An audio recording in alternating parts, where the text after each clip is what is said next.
Good Hi time. everyone, welcome back to Geeks on Dice. It's Saturday night, so we're playing our Curse on Dice game, which is basically a Curse of Strahd playthrough. I'm Zach Naragon. I'm the host and DM here on Geeks on Dice, and we are short one person, as you can probably see. Matt is feeling under the weather, so he will not be joining us. I missed my halfling buddy. Yeah. So, just for flavor's sake, Sana's falling ill for the night. Makes sense. She's been through a lot. It's true.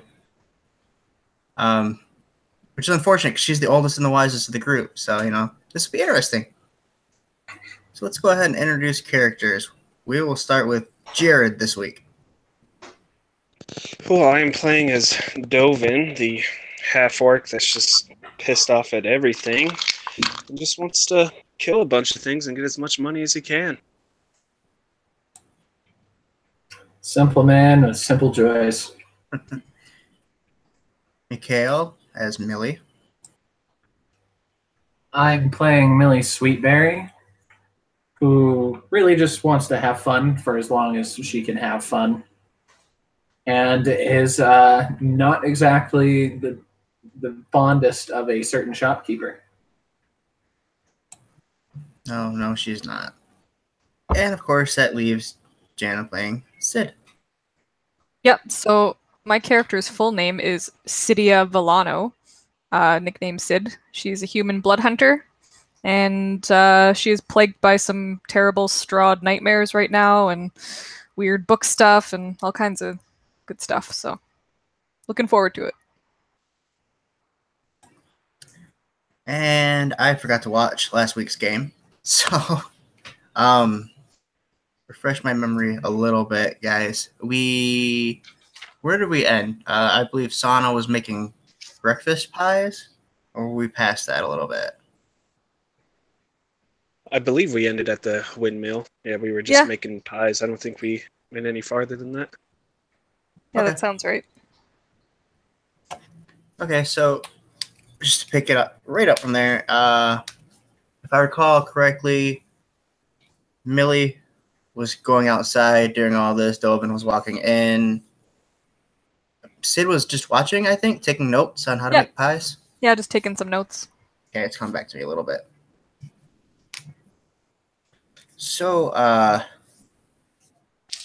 we'll start with Millie.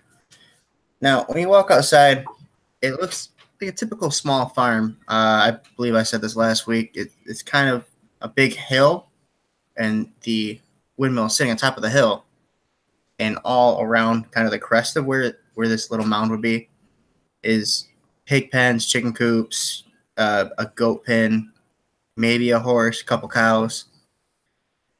So after, I don't know how you'd be sitting out there, but after making the pies, Sally Millingtree, who is the woman who's pretty much the only person you've seen since you've came here, but she says her mother and her two sisters live with her.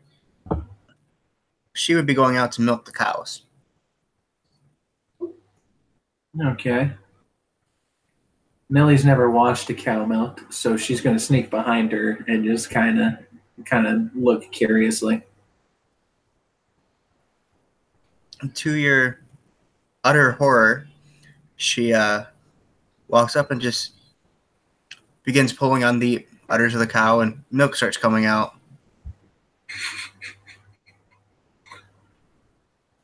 Millie just kind of stares wide-eyed like, that's where milk comes from? Not sure how I feel about this.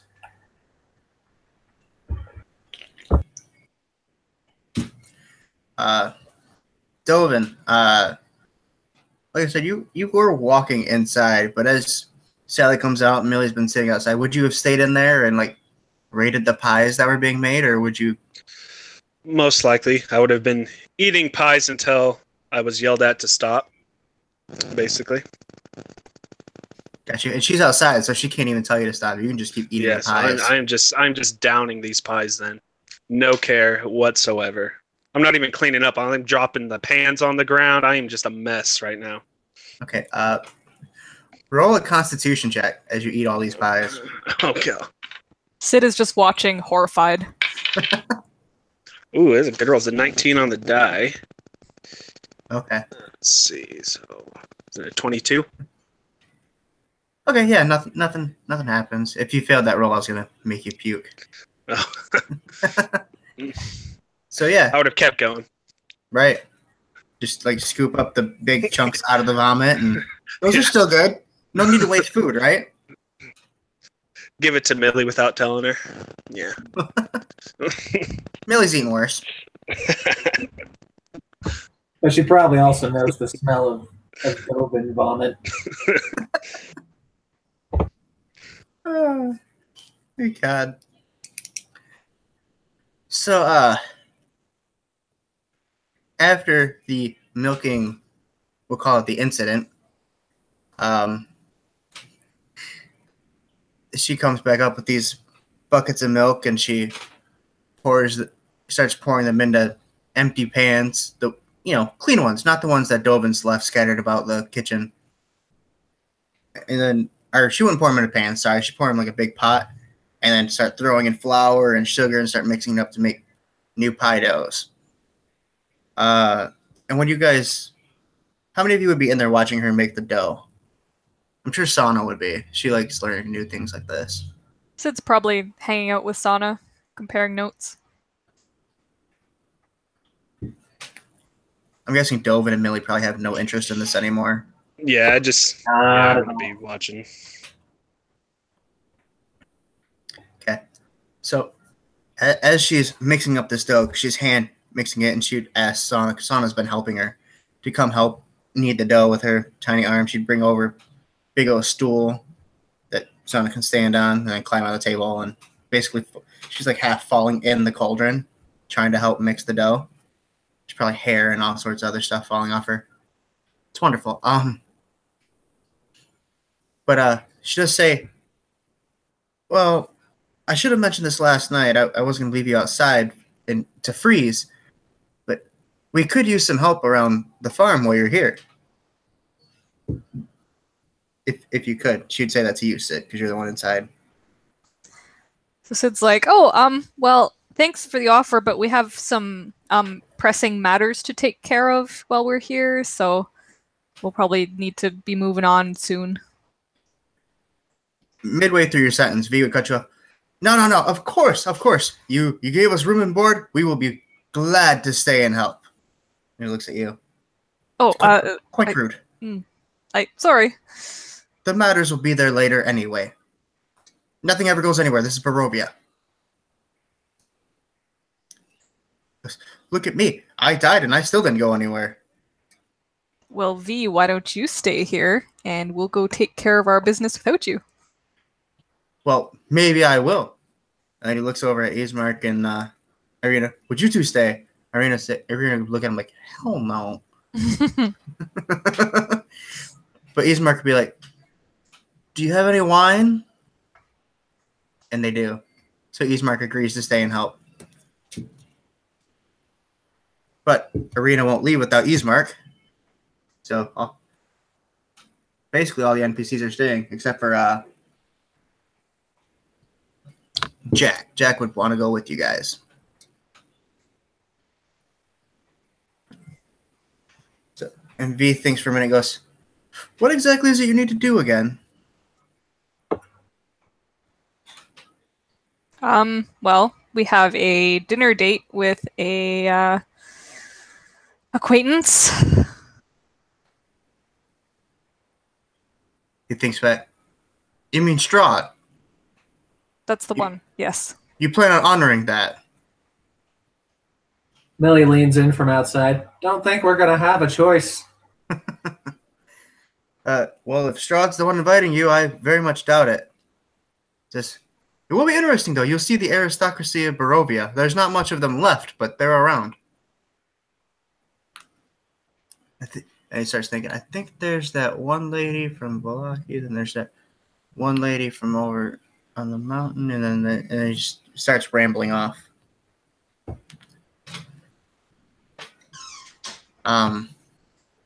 As he does. You guys are used to him like old man rambling at this point. because as he says, he's lost his mind.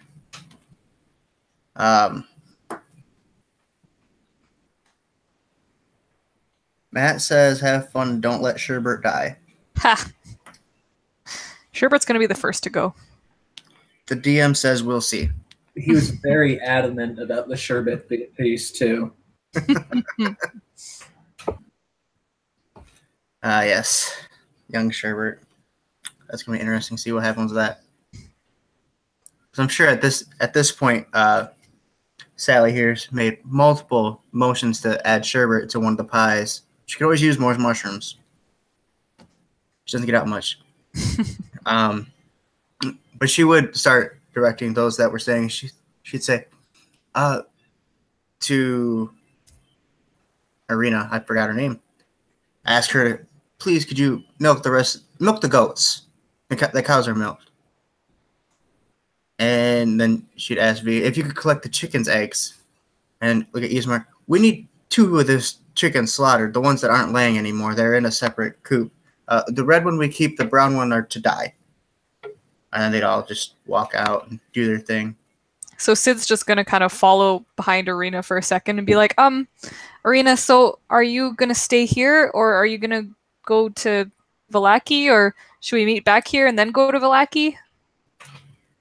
She looks at you and she thinks for a minute. She says, well, I would rather just go to Vallaki now, but my brother's an idiot. Seems like you kind of got roped into some farm work here. Yeah, they offered him wine, so we're here for a little while. But as soon as he gets it, I'm going to convince him to leave. So it couldn't take more than a few hours. I don't know if you've done farm work. I haven't, but I hear it takes a while. So how will we find you again? Barovia is a small place. We'll run into each other, I'm sure. Okay. And you guys are heading straight to Vallaki from here, right? Yep.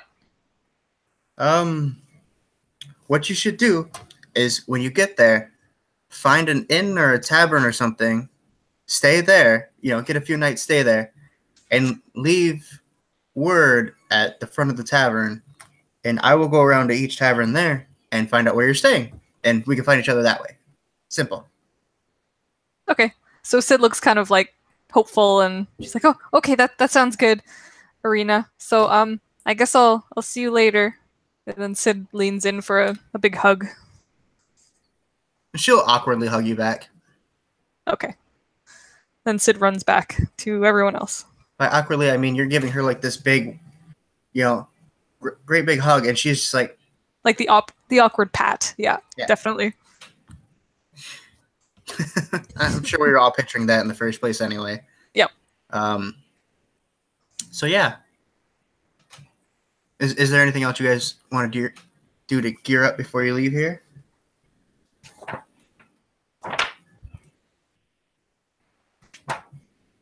We could bring a pie with us as like a gift for dinner. to add to the what do they call it? I forget. Oh, crap, what's that called? Where everybody brings some food. I don't know. Like a potluck? That's the word I'm looking for. Thank you. A potluck.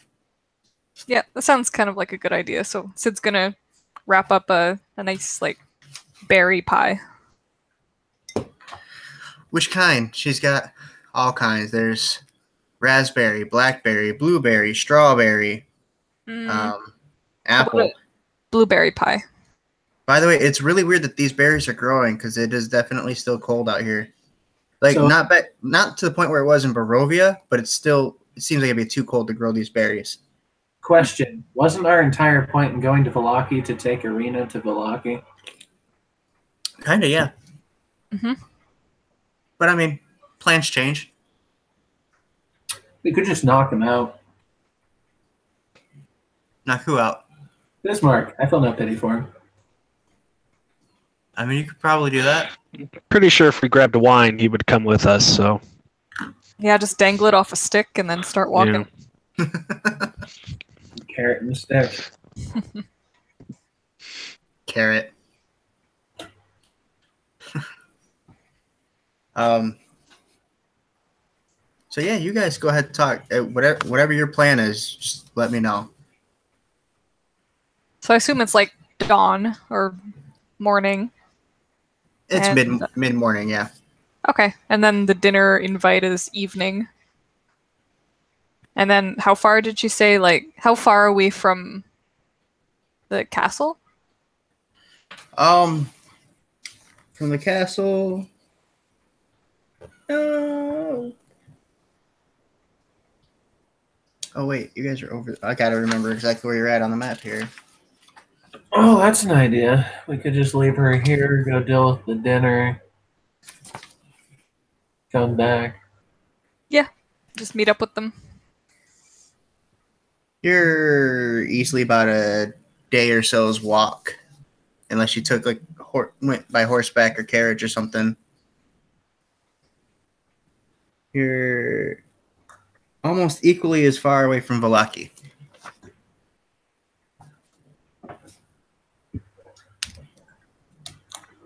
Well, we should probably do the dinner. Millie walks past again when you say, I just.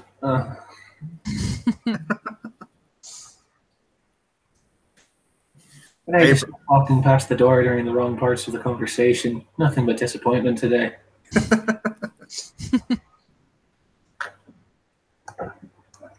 How fast is Dovin on all fours? Probably not that fast. Especially after eating all of the pie, he'd probably get down, fall over, and just go to bed. So probably not have him go on all fours. He's definitely got that Thanksgiving after Thanksgiving gut thing going on. So don't they have when they deliver the pies? Don't they? I can't remember. Last session, don't they have some really good horses or something? They were saying. Oh yeah. If I'm wrong, correct me, but I believe that's what I heard. They have decent horses and carts.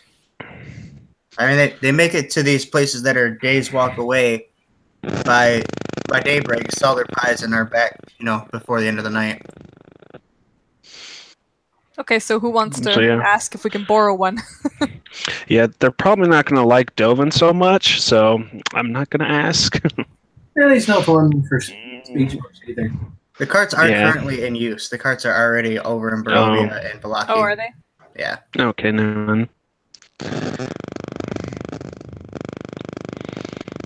Okay, well, I guess we better start walking. And maybe that magic Strahd cart will reappear. Just hoping to get Snowball back. I love that we've been here for 2 days, and already we've accepted that on a random walk we might run into a magic cart. Seems likely. I hate Barovia. I love it. We're not in Kansas anymore. What's Kansas? Oh, a couple days from Neverwinter. Sounds like a shithole. Okay, well... Is it Neverwinter or Ever Summer?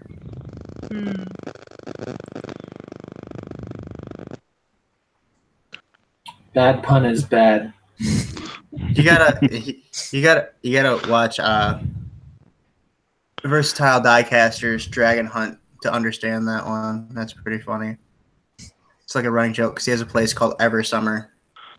And then they're like, is it ever summer or never winter or occasionally autumn or sometimes spring or...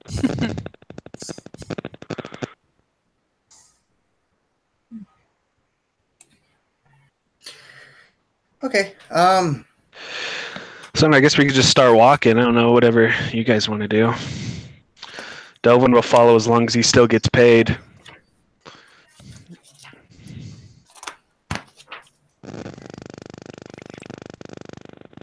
Okay, so I assume we have like a idea of which direction the castle's in, or we can probably see it. Yeah, because you guys walked from the castle, didn't you? And some people were like on top of the cart as it magically took us there, so I assume they'd have a good recollection. Yeah, Millie would have been one of those people. Yeah, we didn't walk back though. We got teleported back to where we started. Yeah. Ah, that's what it was. Okay. I get teleported back to the crossroad. The crossroad. So you guys are there. Okay, so there's like a short. You could call it a really long driveway or a really short road. Take your pick. And then you got a right and a left. You guys came from the right direction. So you assume that Valaki is to the left. So you can head off in whichever direction you would rather go. Do you want to go towards the castle or do you want to go towards Valaki? I'm still not 100% clear on what you guys want to do here. What do you guys think? Well, we were going to Valaki to take them and get paid. Yeah, so without them, it's kind of pointless. I say we go to the castle, get this dinner thing over with. Yeah. Especially if we're just going to get painfully teleported again. Yeah. I'd rather just walk.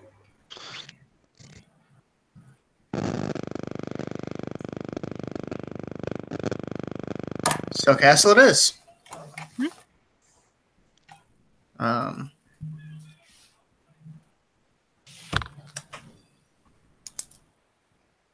Gotta write something down real quick.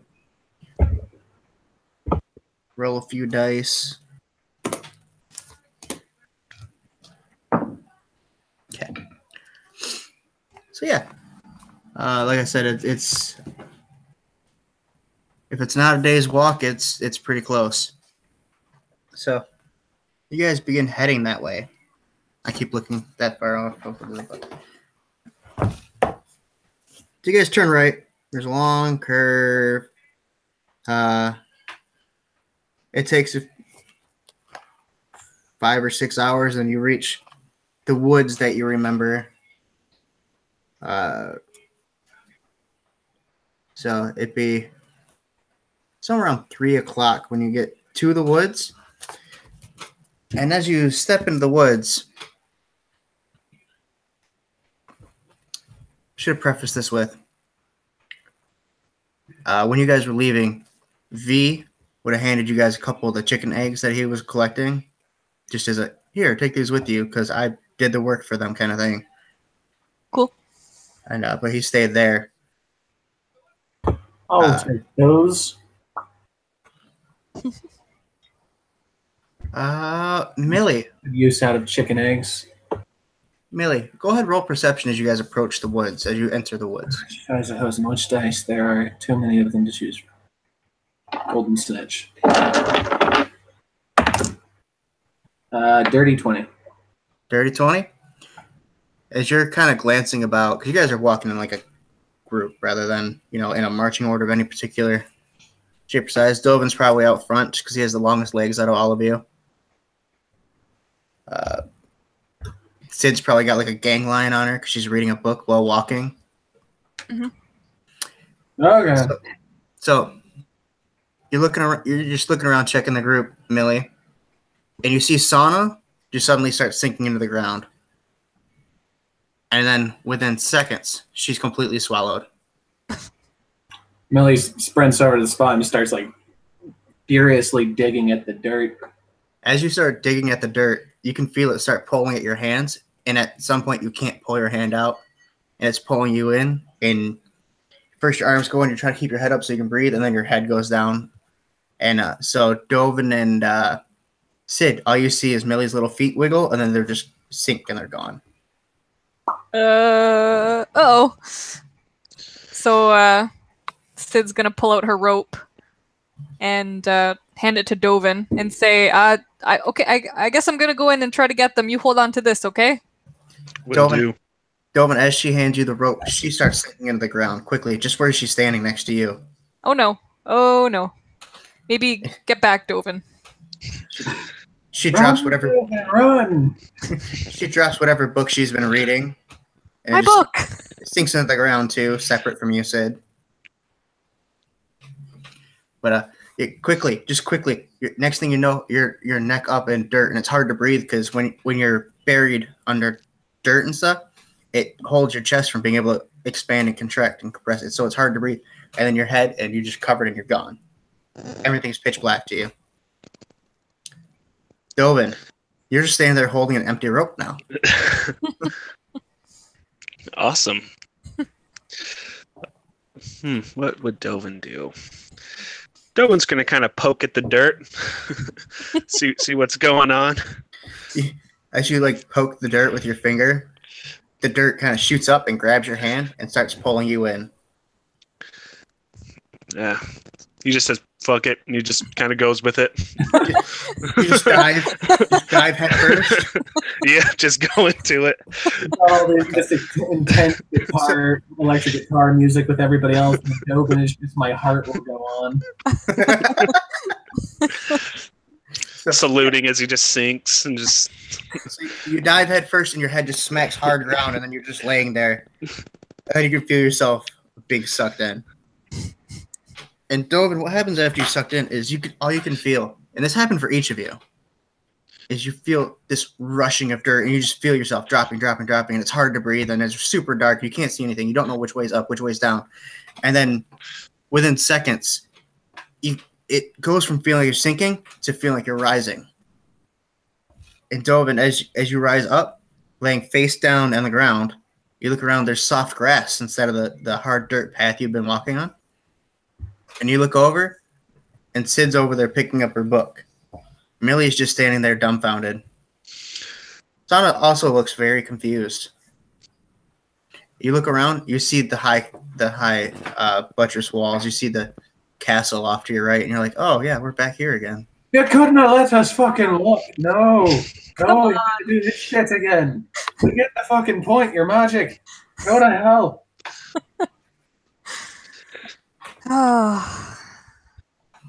Rahadin approaches you.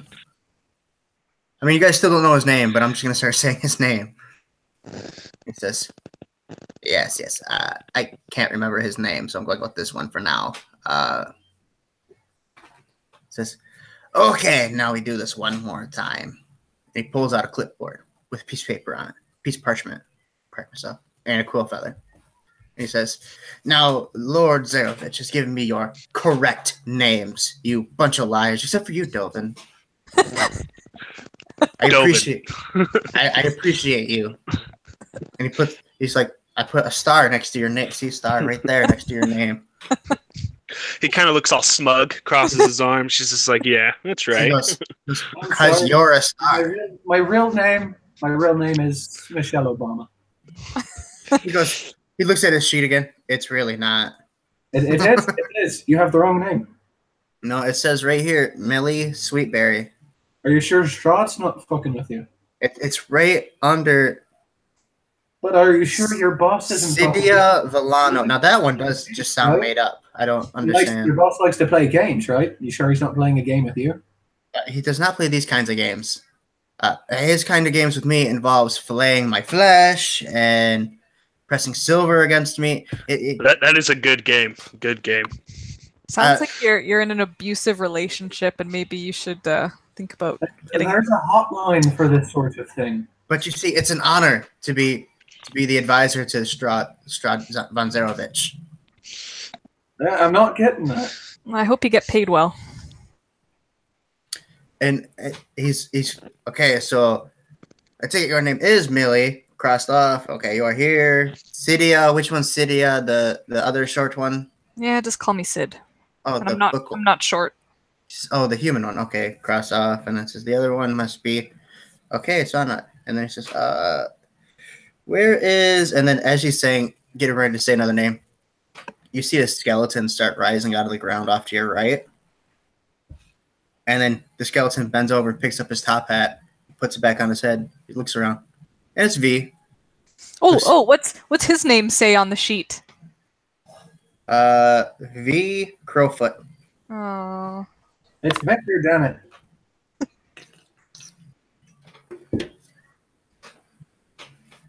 All right.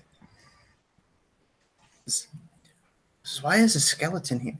Oh, aristocracy. Okay, yeah, that makes sense why you're here then.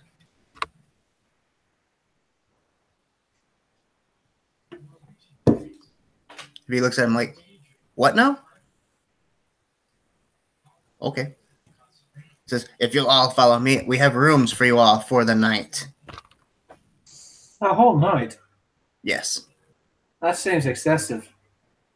No. And I must ask you to not try to leave beforehand because, and then you hear like I can't make the proper sound because I'm not good at sound effects, but you hear like a not quite a banging sound, but like a sci-fi bubble sound effect, if you guys at all know what I'm talking about. But you look, and just outside the castle walls, there's these big just these sheets of purple light that rise up in like a pyramid over the building. It says, "So you are the last of the guests today." I suppose there's only one thing to do then. Millie pulls out her crowbar and starts digging. Get back the way I came. He says, "Please don't tear up our lawn." Well, please don't stuff me through it. We You have to pick and choose. If you don't want a halfling to dig up your lawn, don't pull them through your lawn. Dovin will help. Grabs you by your ankles and just starts banging your head on the ground. He's like, I really like the Dovin one. I like the Dovin one. As soon as he grabs the leg and smacks me, just like grab onto his arm and crawl up to his head and just start. I feel like this is a pretty normal thing between us. Probably.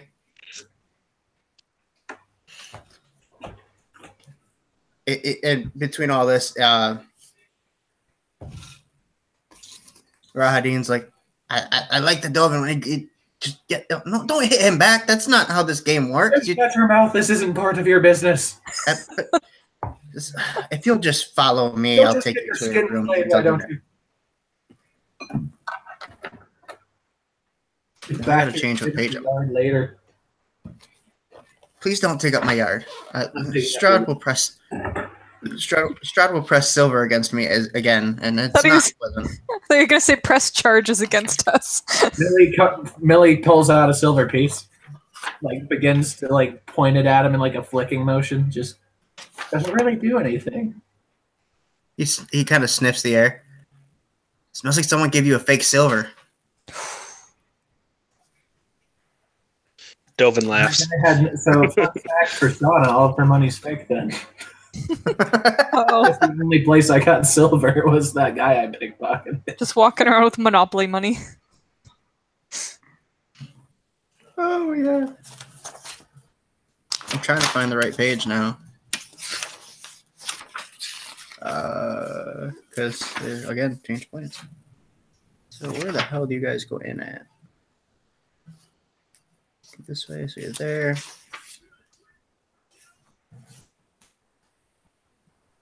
Oh, that's the third floor. That's why. Come on, Zach. Yeah, so he takes you in, and it's just this massive grandeur. It's big. It's lit up, even though it's still mid-afternoon or so. There's these tall spires that are standing off to each side of you when you first enter the courtyard and enter kind of like the concaved dome here to go into the castle. When you walk in, there's of course this spiraling staircase off to your left. There's a couple rooms off to the right. Kind of a long hallway, and he takes you. He's showing you around. Basically, he takes you into the dining hall. He takes you into what seems like it used to be a chapel. There's like smashed pews and stuff everywhere. Very reminiscent of the church you guys seen in Barovia. Keep forgetting all these names. I have so many names to remember all the time. And then he takes you around and through a very narrow hallway and then up some very narrow stairs. He says, these were the servants' stairway to get upstairs and downstairs. And quickly says that dining hall is not far from here. The kitchen is just below that. And he points to like another set of stairs. Takes you up, and you guys are in another long hallway, but there's just all sorts. It looks like they're all bedrooms. And he says, okay, this one is for the sweetberry liar, Millie. Liar to you, maybe. And he opens the door, and it's a very large room. It's probably 50 by 50. It's huge. And there's a bed bigger than any that you've seen. Got those elegant hanging curtains, but they're all in purple, and one of them's got the big symbol of Ravenloft on it. Everything's decked out in like this dark wood and purple velvets and cloths and stuff. A couple tall candelabras about the room, and bookshelves with books on them. But everything's also covered in cobweb except for the candles, which are lit at the moment. He says, "This will be the room you stay in." Did I irritate you or something? Like he goes to jump on the bed. Turns around, walks directly across the hall, opens this one. Sana, this would be you. And again, it's pretty similar. This one over here is for Dovin. And Dovin, when you go in, everything's actually cleaned up and tidied up in here. There's a whole fireplace and it's lit. There's racks to hang armor. There's fresh clothes laid out on the bed, just your size and everything. I'm going to yell down the hall, "Hey, Millie!" Ha! Just shut the door. He's too engrossed in the bed jumping to chair. Other than that, it's a very similar room. And takes you again across the hall. Sid says, "Cydia, this will be your room." And he opens it again. There's a nice big bookshelf, tons of books all over. He says, "This will be the room you're staying in. But our Lord Zarovich wanted me to show you something else." And he closes. But the books. She's like reaching out towards the bookshelf. He's like grabbing your hand and slowly turning. He's like, "Okay, it's okay." Oh, It's okay. Okay. And V's looking undignified, like, "Where am I staying?" He goes, "Oh yes, you must stay downstairs with the other aristocracy. They have to. I don't know what you people do." Just ignores him. He says, "Follow me, Cydia." And then he's like pushing you, leading you, kind of thing. And you're just thinking about the books back there. And he takes you to the end of the hallway, and he opens up these massive double doors at the end of the hallway. This big, beautiful, dark wood. When he opens it, it's one of the spires and that you see in the front. There's this big spiraling staircase that goes around it, and all the way around it are just shelves of books. It's probably 6-7 stories tall, just lined with rows and rows of books. Sid is now Belle from Beauty and the Beast, and she is like twirling around in the room, and there's like Disney music playing, and she's having an amazing moment. A man you haven't seen before walks in a little while after you're just kind of in awe and spinning around and super excited and running from end of the room to end of the room to up the stairs to down the stairs and trying to see. Is there one of those like sliding ladder thingies? Oh, there's a few of them, yeah. Yeah, she's having fun with that. Because like there's the spiral staircase, it goes spiral, and then there's like a floor, and then there's another spiral staircase just past that, and another floor, and just kind of that kind of thing. They're all that like iron grate type deal. So, but it's there's like the railing is all embroidered and nicely designed, and it's awesome. There's books all over, a bunch of tables all over the place. There's these long couches everywhere, like in the shape of a square around the big fireplace. Nice. It's nice. But yeah, a man you haven't seen before walks in. He's wearing a purple half cape. He has a nice red tunic on that, leather boot. He looks very well dressed. He has this big ruby medallion on a necklace, and long black hair, very pale complexion, and eyes of gold. And he says, "Hello, Cydia." Hi. There's a fun story about this room. When Castle Ravenloft was first transported into this domain and Barovia became what it is today, the rumor was that I had all the books destroyed, that I destroyed all education. But the fact is, I brought them all here for safekeeping. I did not want such stories and knowledge to be ruined by peasants, burning them for warmth, or them being damaged by being left outside in the weather. I brought them all here for safekeeping. My bride-to-be at the time cherished books. And all the stories they keep. All the history of Barovia and the history of the lands that the Barovian realm, I guess you could say, before it became part of a domain of dread. All of that history is in this room. So Sid's just kind of like blinking, and she's like, "Wait, are you Strahd?" Yes. Oh. She kind of like jumps back a couple feet. She's like, "Oh, She's just kind of like stammering and, not quite sure what to say. Says there's no reason to fear me, Cydia. But you're a vampire. So is Rahadin. And you all seem to disrespect him very much. Not something you would do with any normal vampire, now would you? He's... Well, anyway. There are the ones like me who are refined and, well, we're cursed like those that are, I guess you could call them our spawn. Now, do you know who your parents are, Cydia? Most adventurers I find do not. Yes. What do you know about them? From what I understand about you, your parents were vampire hunters, specifically.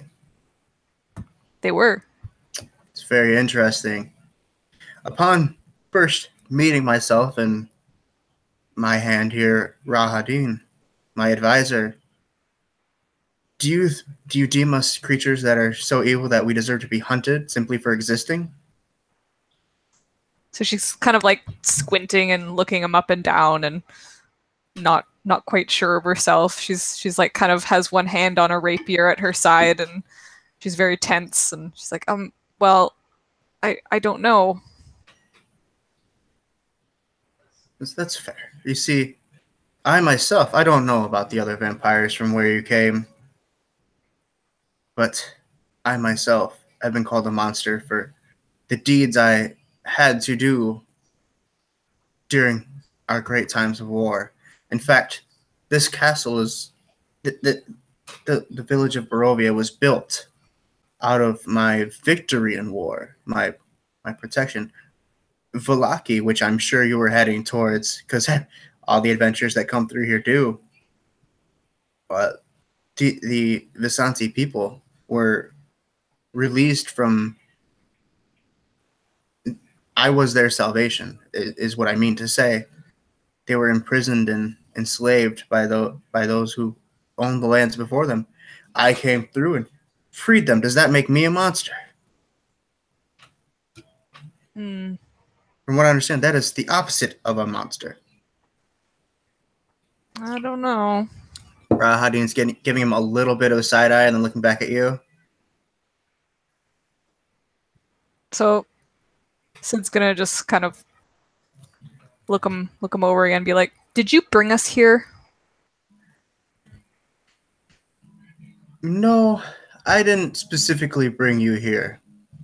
I had you watched, as I have many people of note watched. I may have sent some people to gather you and your friends into a position where you could be brought here, but I did not bring you here. In fact, I believe you yourself are the reason you even came here. Well, we were kind of tricked into coming here. Where was the trick? I'm not fully clear on how you came here. The story is always different. What exactly did my companion, I suppose you could call them, how did they bring you here? Well, they jumped out of our window in a tavern and we followed them into some woods and then there was mist and then voila. Interesting. That's a different one. I've never heard of someone wandering into the mists in the forest at night so willingly, but Well, that's besides the point. yes. And you know better than to travel into the mists here. They have been cursed by the ancient gods. You'll find nothing but wolves and death there. But I understand that you. And he kind of looks for the word. Like the wolves? The no, more specifically, and then he like looks at Rahadin, who hands him like a notepad type deal. It's just more specifically the lycanthropes. Is this true? So Sid kind of like looks surprised. He's like, how do you know so much about me? Ever since you've got here, there's been many people asking questions about you, has there not? Yeah. You've mostly spent your time in Barovia so far, correct? Mm-hmm. And then he like gestures an arm out the window, and you can see just off over the cliff, because you guys are on like the second floor right now. So you look out the window and you can see down the cliff. You can see the village of Barovia down there. It says, nothing happens in that village that I do not know of. No conversation, no monetary transaction, no person coming in or leaving. Burning down buildings. Yes, that as well. Your friend, and then he thinks, who was the one that did it? Millie? Joint effort. He looks at you and says, that whole place is nothing but kindling. It's not surprising. Especially in winter, it's the dry season, so you know. Huh. So what do you want with us? Why did you invite us to dinner? Are you gonna eat us? I have brought you here to outstretch an arm of friendship, an olive branch, as you could say. I brought you all here to get to know you, to understand what it is you truly want, and to offer help, rather than go through this endless cycle of groups of people come to try to kill me. I always try to get them to join me in helping people understand that I am not the monster that they made me. Judging by all the ghosts of adventurers, that doesn't usually go very well. No, unfortunately not. And between myself and my loyal followers, they usually don't make it very far. Not to mention there's all the dangers throughout Barovia. Some try to brave the forests and the fog and in the mists, and they are never heard from again till their bodies somehow show up in the gates of Barovia. Even I don't fully understand how that happens. I do not fully understand the mist myself. But more about this lycanthrope. I can't help you in particular, but I may or may not know the leader, the Alpha, I believe they're called, of a pack that is here in Barovia. They could help you to greater understand whatever it is that you're looking for. So how can I find them? It's just, well, very simply, come to dinner tonight. The Alpha is technically part of the aristocracy. So he will be able to let you know where they are currently staying. They like to move about. You see, when I first obtained Barovia, there was a problem with... Do you know what a knoll is? Oh yes, I've read all about them. Yes, they're quite violent and vicious. They kept killing my friends in Valaki, and they kept intruding into Barovia and trying to intrude my castle, and they repopulate much too quickly. So we just happened to have someone come here, an adventurer long ago, who was infected with lycanthrope blood.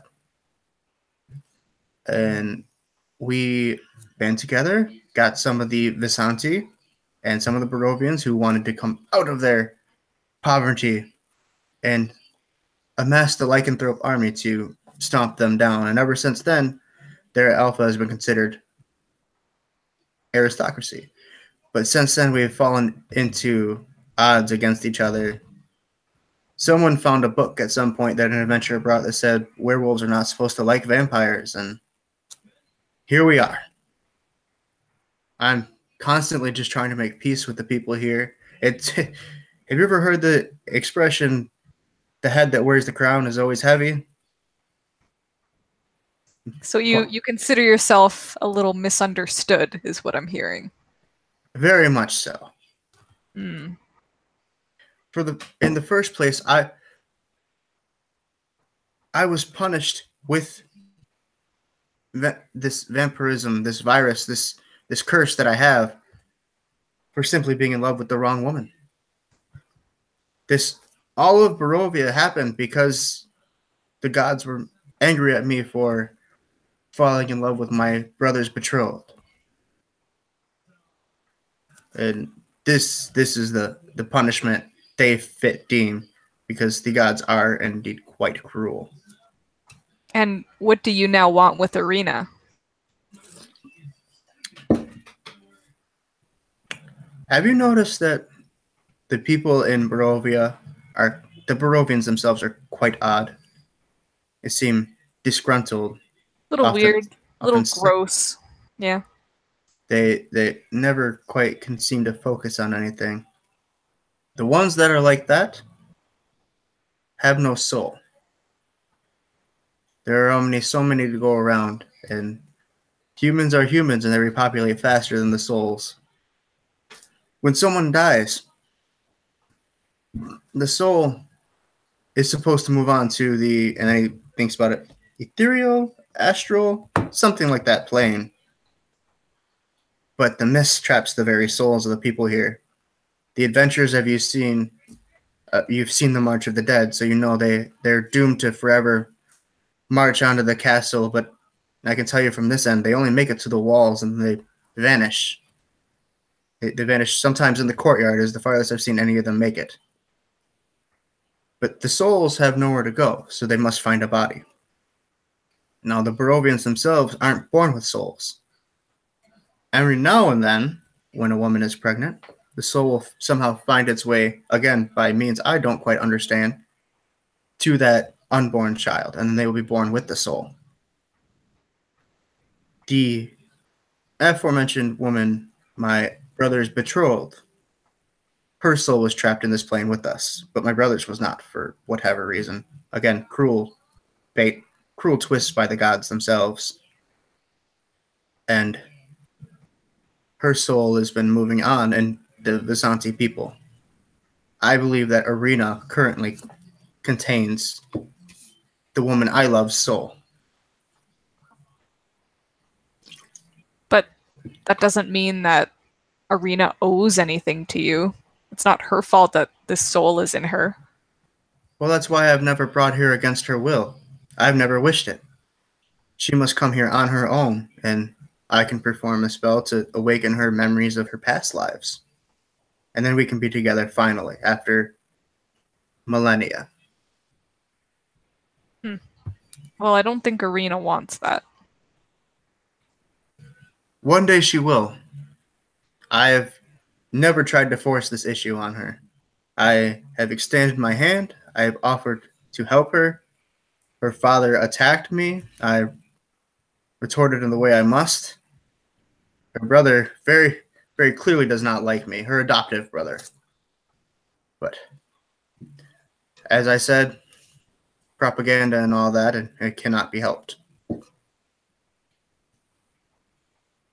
So Sid's just kind of listening and taking it all in and still very unsure about it, but listening.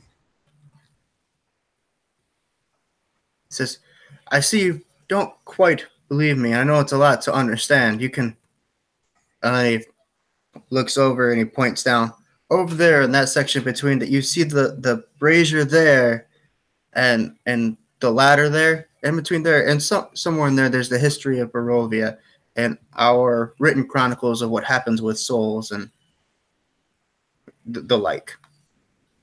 Well, If it'll help you confirm and understand it. That does sound pretty fascinating. I've never heard of such a thing, and I'd very much like to read it. Well, as long as you are my guest here, you can read every book in this library to your heart's content. Just make sure you make it to dinner. Okay.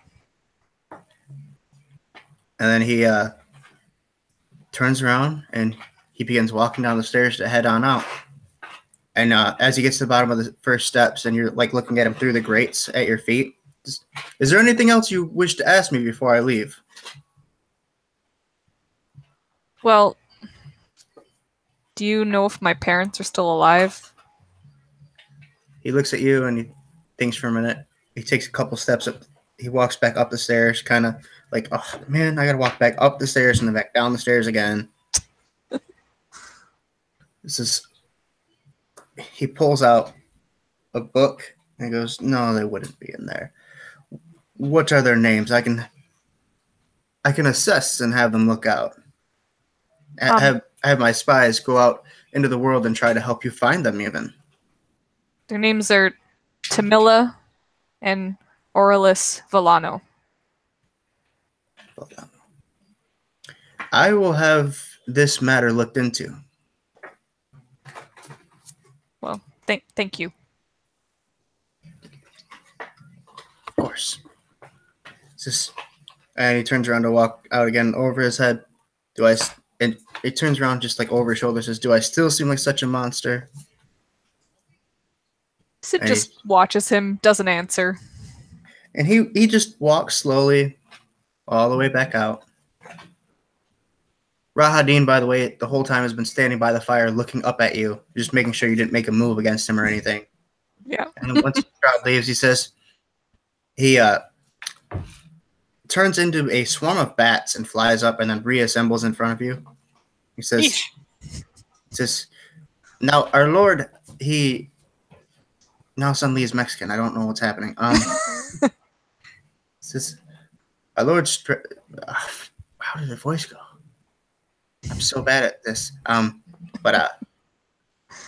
Yes. Channel the worm from those old Hanna-Barbera commercials.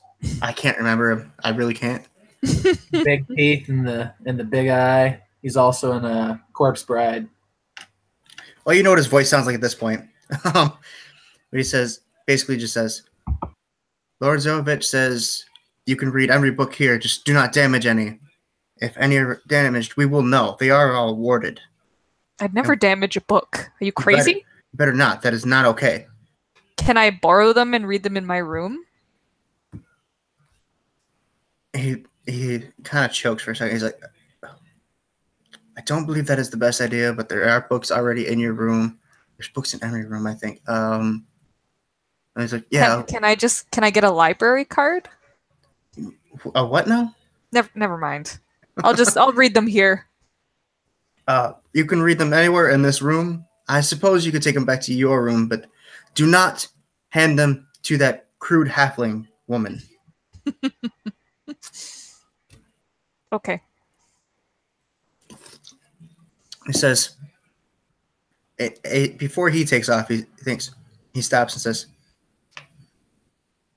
my Lord Zarovich is deeply misunderstood. As I'm sure he told you, we were cursed to this because he loved the wrong woman. He's been deemed monster because of this curse that he had no choice in. I believe there's a woman in some kind of mythology in one of these books that was cursed the same way for horrible things happening to her in her goddess's temple, and she was given a head full of snakes instead of hair and could no longer speak with people face to face without them turning to stone. Is that a Medusa? I think I read about that. It's very possible. But they deemed her a monster for the same curse, and all she tried to do is protect herself from those that sought to slaughter her as well. Just think on that. Think on all the help he's offered you here today. And then he turns back into bats and flies down through the chimney and out somewhere, wherever he goes. Okay. So yeah, Sid's just gonna start like pulling books off shelves with a big stack, sitting down on one of the chairs and just starting to read through. Nice. Okay. A few minutes after that, and a short walk down the hallway. Millie, is your door open or closed? That would be closed. You hear a knock on the door. God damn it. Millie stops scoping out the room for any little thing that she could pocket.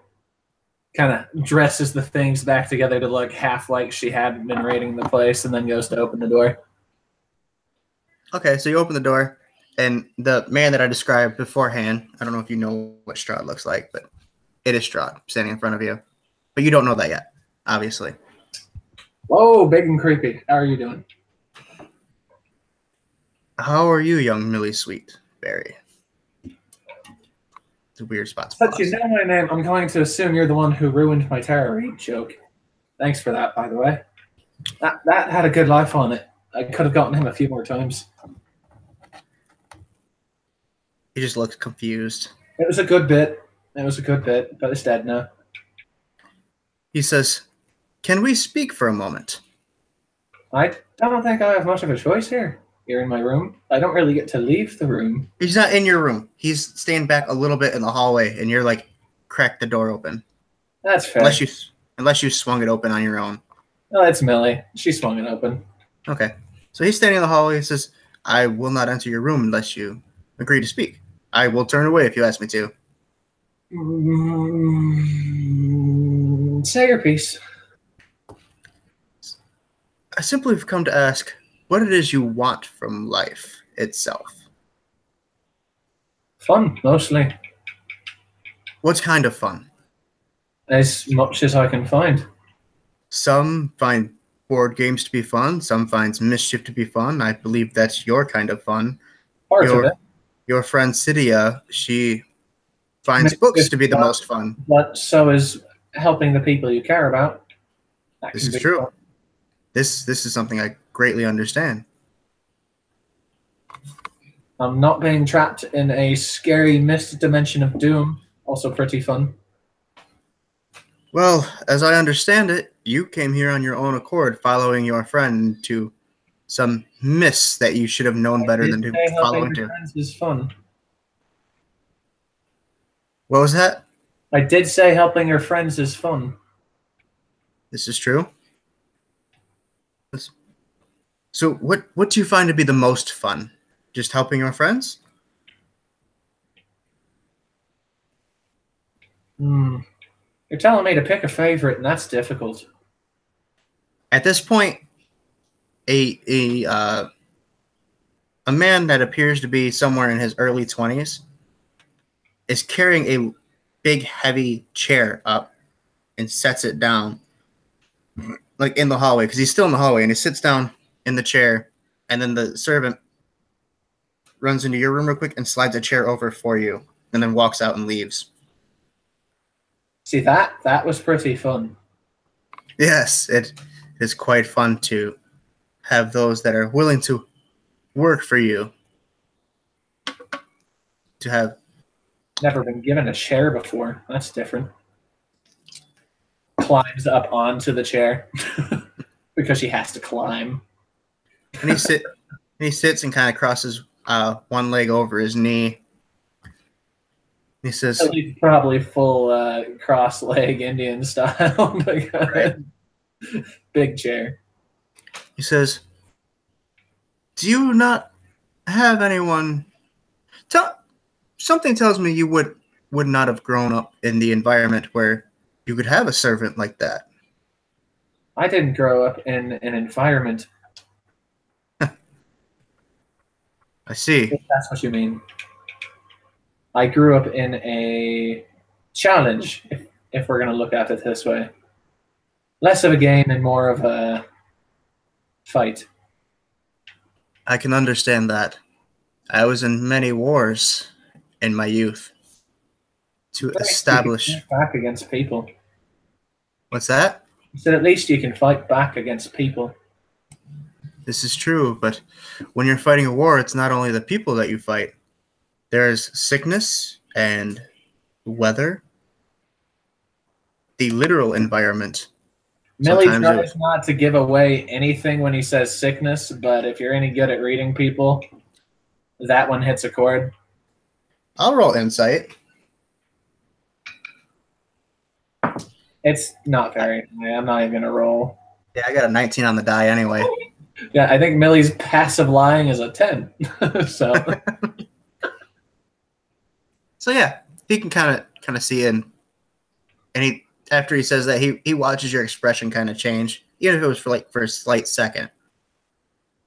And he says, "You've seen plague then, true sickness." I see.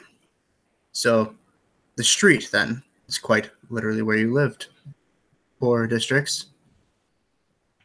So I understand why you were searching for fun, having a childhood where you could have none, and in such a time where that's all should be your only mission in life is to enjoy yourself, to learn new he looks things. mildly uncomfortable with the psychoanalyzation. Says, how would you like, while you're here, and he snaps his fingers, to have this man who just brought you this chair at your beck and call until you leave? Would that make you slightly more comfortable? Millie thinks about the things that she would normally like to get done in a place like this and decides, no, that's unnecessary. I don't necessarily need him. And he thinks for a minute, it's just, then I have a different type of fun that you may enjoy. It says, do you like carnivals? Do you like the circus? Millie's eyes light up. Ah, yes. You see, and he kind of sits there and says, the aristocracy are here as guests tonight, and they're kind of, how do you say, pompous douchebags? Stuffy, snooty. Too big Yes. for his. They always demand entertainment. So, 2 floors below us, in the 1 floor below the ground, there's a group of people preparing for entertainment tonight, including jugglers, fire breathers, sword swallowers, palm readers, bards for singing, storytellers. Do you like that kind of fun? That does sound pretty entertaining. Would you like to? So at this point, how far away is Strahd sitting? Out of curiosity. If he's sitting in the hallway and you're kind of just sitting at the doorway, probably within 5-10 feet. All right, never mind then. Were you going to slam the door on his face? No, I was considering trying to pickpocket Strahd. Okay. That would be interesting. I know, right? But it's not going to happen. All right. Okay. He says, would you like to go down there and meet them? Perhaps have the jugglers teach you to juggle, or the sword swallowing. In your case, maybe a dagger. Maybe the juggling might be more my speed. Just follow me. I'll take you directly to them. And he waves. He points to the chair as he stands up, and the servant runs over and grabs the chair and begins heading off towards the stairs. And then, do you follow him? Yeah. You don't have to. I want to establish that. You can say no. I know, but none of this is striking even close to fear for Millie. Okay. So yeah, he takes you downstairs, back again into that main grand opening, and you guys kind of walk diagonally across it. There's a small staircase just before this big room, and he walks down the stairs and turn around. It's not so much of a hallway in this particular area, but a big open area probably 200 by 80 or so.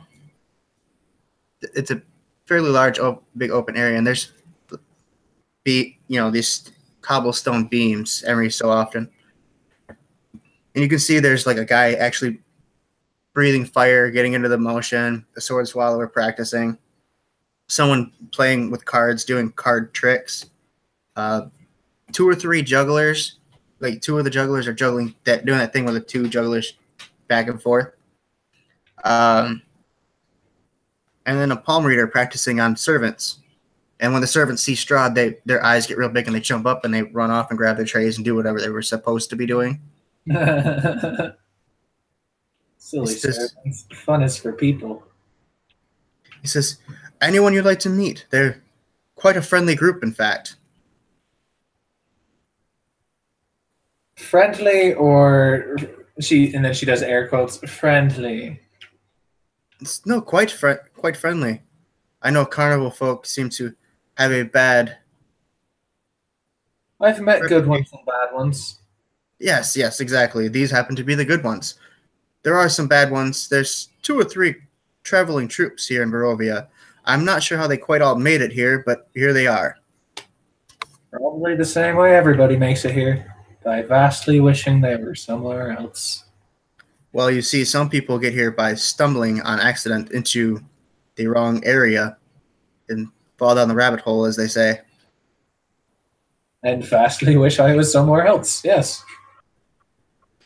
I as well. I wish to go back home and see the sun again, but at this point, it would kill me. She squints at him. That sounds familiar, but she knows almost jack shit about vampires. Right. Lets it go.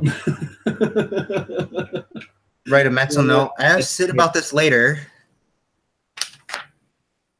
But what am I gonna ask about later? Just some random dude. Yeah, because again, you don't know that this is Strahd. This is just some dude who showed up at your door. Rando at my door. I mean, I guess you could have figured it out with the servant and everything, but yeah, Millie's rocking a solid 10. She doesn't care, right? But she's not putting any extra thought towards it. So yeah, it's just.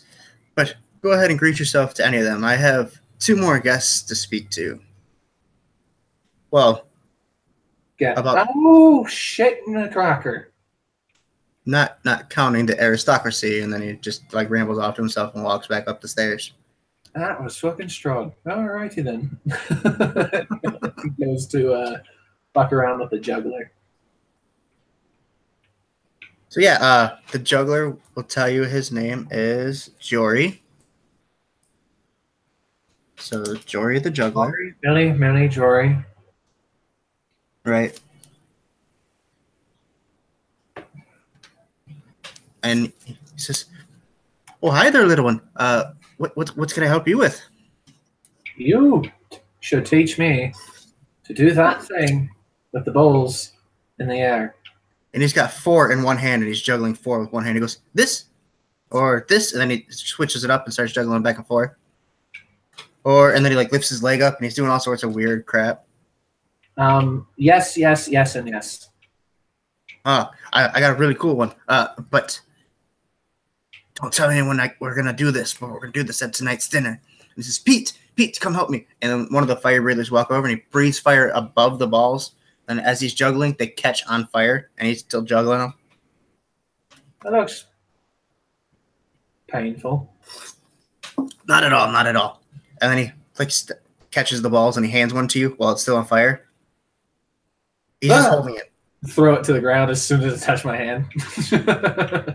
You throw it right to the ground as soon as it touched hand, but the flame doesn't go out. He goes, do you see that I'm still holding this?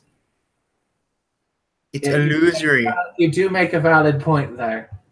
The fire he breathes is real. This is illusory. Crazy shit since I came here. Because trust nothing. It's a good motto to live by. But I can teach you to juggle. And he says, you start with this, and he hands you 2. Try juggling that, and roll a performance check as you try to juggle 2. Oh, can I use dexterity? It's got to be performance. Oh, why would you use charisma to juggle? Because it's a performing act.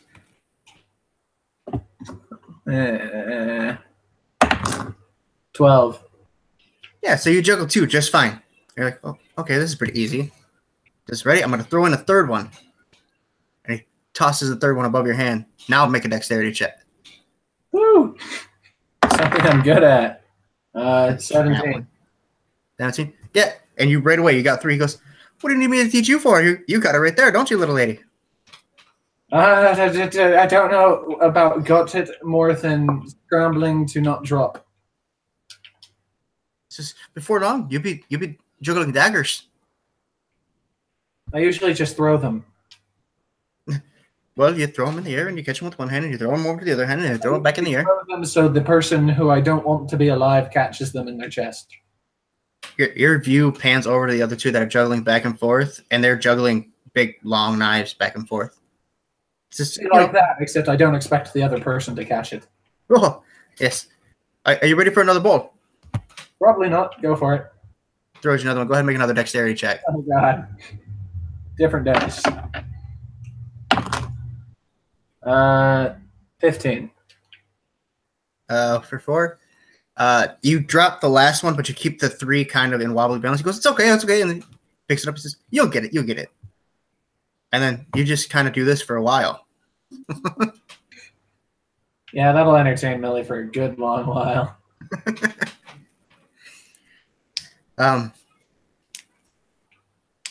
So, Dovin, what are you doing in your luxurious room? I probably should have said you also have like a small tray of like pastries. Oh, those are gone. Those are gone? Yeah, those are gone. Yeah. I've probably taken off some armor and just I would assume that Dovin would have some kind of grinding stone and just kind of grinding his axe. Okay. Dovin can read, right? Yeah, he's got an intelligence of 10. He's your basic. You can read common. So in common, but in like fancy script, it says, thank you for not lying. Love, Rahadin. He's just, he'll read over that and just not really make any mentions of meh and just throw it off to the side. Okay. So yeah, again, like I told you, there's candelabras and braziers and all sorts of fancy illuminary stuff, and you can sit there and grind stone for a while.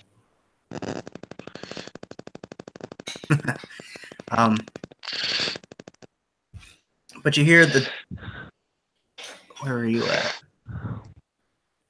You heard a knock and then some talking in the room next door to you. At some point, would you peek out and see what's going on there? No, I'd probably kind of listen a little bit since it's, with Millie, just to see if anything was going on, knowing Millie. But I probably most likely wouldn't peek out and just continue doing my thing, knowing that Millie can handle herself. Right. So eventually you hear, come with me, and then you hear a chair make a slight, you hear that signature sound of a chair scooting across the floor, and then you hear footsteps, and then you hear more footsteps, and the door close as they walk off down the distance. And a little while later, when you're probably, again, picking your nose or doing whatever Dovin does. Yeah, whatever Dovin does. You hear a knock at your door. Okay, so Dovin would probably let out a good old grunt as he's getting up and kind of swing the door open and just go, what? You see the smiling face of a pale man, long black hair and red tunic and purple half cape, as previously described. It says, and you must be Dovin. It's like, it is Dovin. You know my name. What is yours? You're the first person that's asked me formally. I am Lord Strahd von Zerovich. Ah. He raises a hand. When you grunt, when you sigh, he raises a hand. Now. They call me Monster, yes, but I'm sure they call you that from where you come from. Kind of lets off the little chuckle.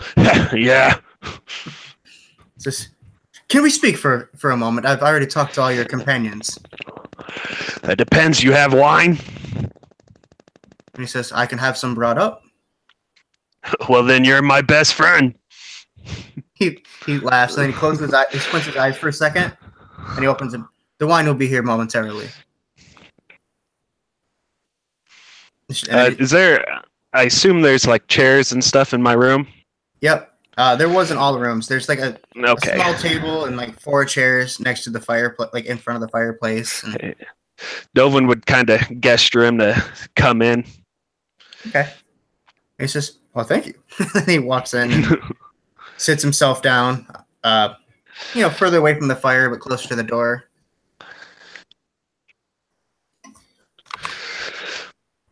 And he turns around and watches you walk. Are you going to sit down across from the table from him or on the bed? Yeah. Okay. I'll sit across from him. Do you shut the door? Also important. Nah. Okay, leave it open. Yeah, wine's on the way anyway, open. Right? Yeah. So, he watches you walk across the room and says, Dovin, this kind of feels like a job interview. He says, tell me about yourself. Not much. Here to get paid, really. Paid? What are you exactly being paid for?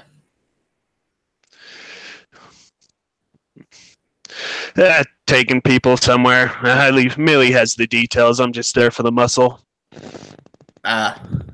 Yes. When I was in the army, there was many people that way. Usually farmhands. Were you a farmhand? I don't. Forgive me. I don't know a lot about your culture as a. And he looks down at some notes in a book. He says, "Half-orc." Yeah, no farmhand. Killing, raiding. Your basic half-orc things.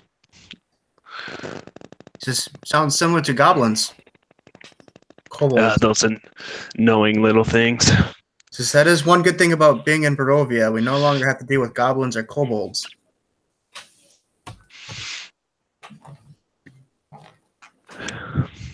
They are fun to kick, though. They've got a good squeal. It's just... That's true. They make a very, very unforgettable sound. I do miss that a little.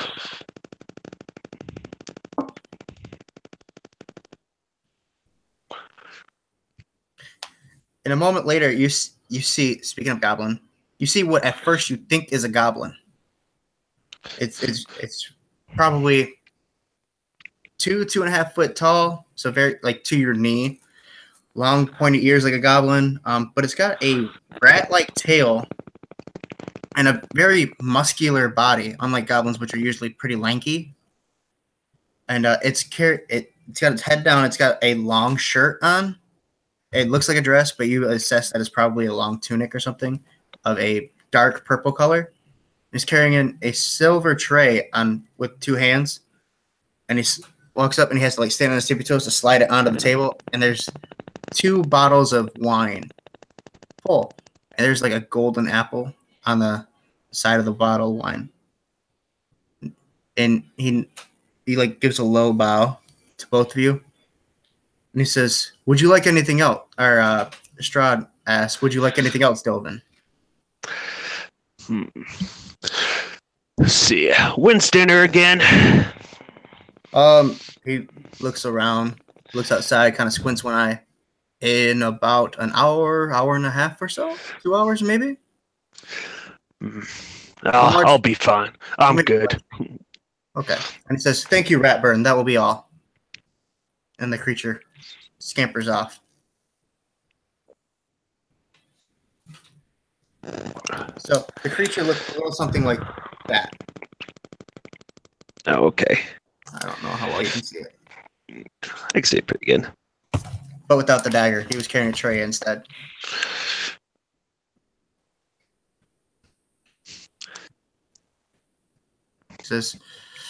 He looks at you after that and says, I swear he is not a goblin. Yeah, you can usually tell by the smell and the tail. That, says, speaking of smell, he says, were you not offered a bath when you got here? I feel like the stench really helps the intimidation roll, so I don't bathe.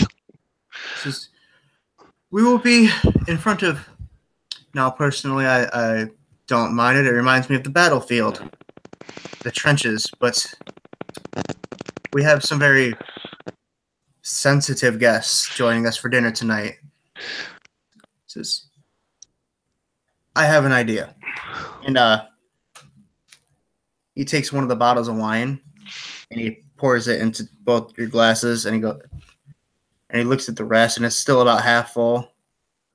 He thinks for a minute. He says, well, that didn't work. And then he sits down and looks over. It takes the cork out of the wine bottle and grabs a flower vase, throws the flowers in the fire, dumps the water out, walks across the room, dumps the water out the window, walks over to you. And then he snaps his fingers, and all the dirt and the must from you begins just flinging off, and you can feel it like ripping out of your clothes. And there's this small green cloud that goes over and into the bottle, and he corks it, and he says, when we're done, you can have your smell back. And he sets it down on like a nightstand. I honestly have no response for that. Just for those of you that are going to be sticklers about that I'm using prestidigitation into a jar.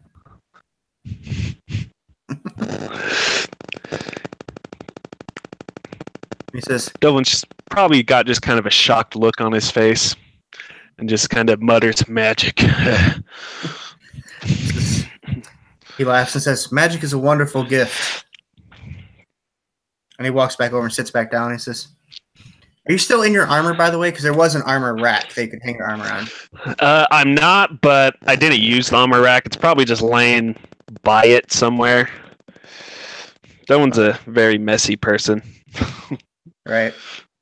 Says, he looks over at the rack and he kind of says, I'm glad you found yourself comfortable enough to remove your armor. There shan't be any fighting. You shan't need it tonight.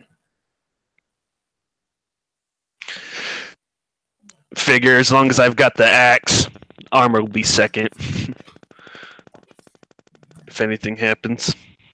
Fair enough. Fair enough. Most of the guests tonight will have some sort of weapon on them, I'm sure, anyway. He says, your group of friends seem to be an odd bunch, do they not? Or companions, you may call them. You consider them friends? Friends is a strong word. I'd consider them maybe meat shields, distractions, possibly. Is that why you keep such small ones for buckles on your arm? Yeah.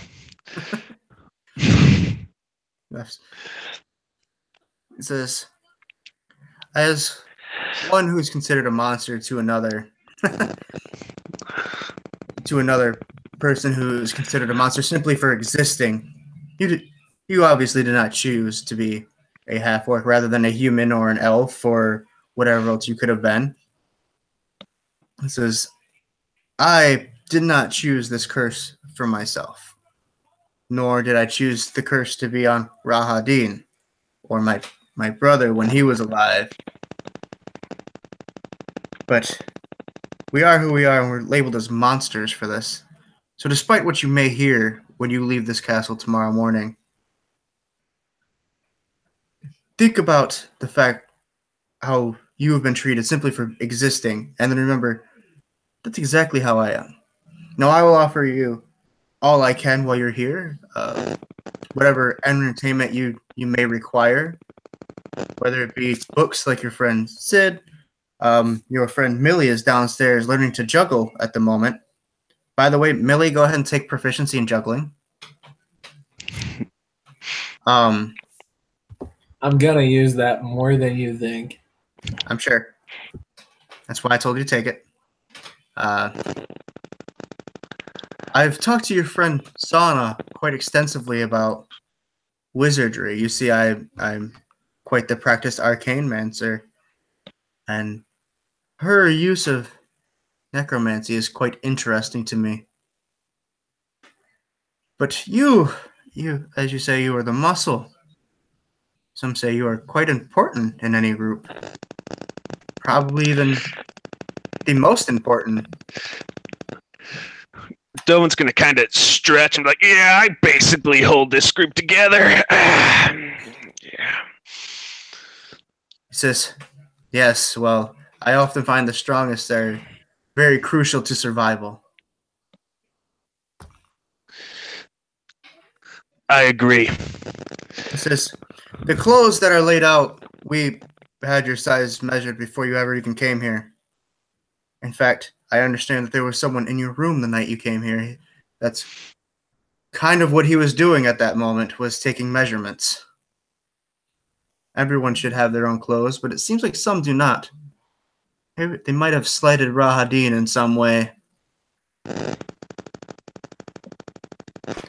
I don't know when they would have done that, but it says, but you can choose to wear them or not. And you look over, and they are these very nice. They're purple. That seems to be his thing, and they have like this gold filigree and design and stuff on it.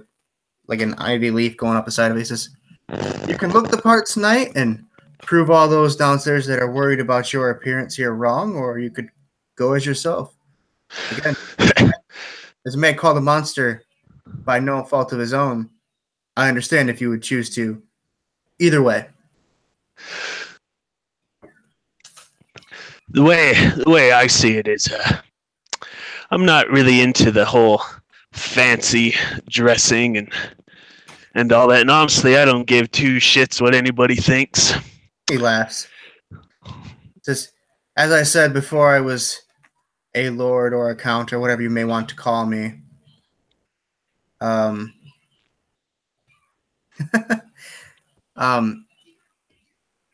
was a soldier for a very long time and a general in an army. It was a long time before I ever wore, and he grabs his clothes, fancy garments, as you call them. But they grow on you. They get more comfortable the more money you put into them. But whatever you may choose, as I said, and he thinks he closes his eyes for a second. Dinner will be in 2 hours. So spend your time as you may. And he stands up and says, it was good speaking to you and meeting in person like this, Dovin. And he reaches a hand out to you.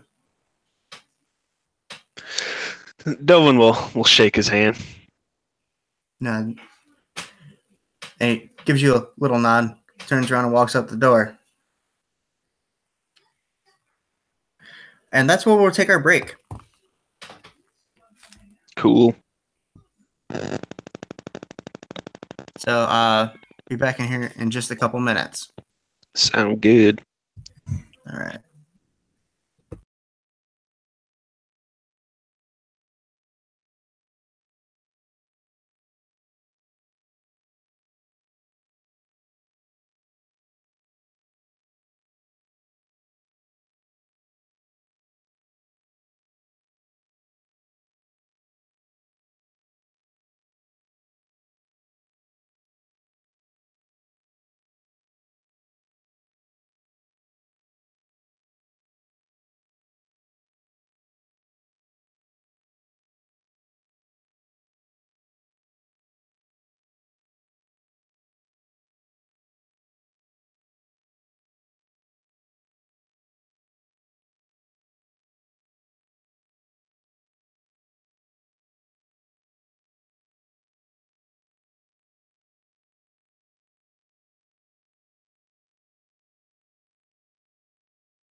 Oh, Jared's back. I never left. I said the same thing, but I was on mute. Smell like butt.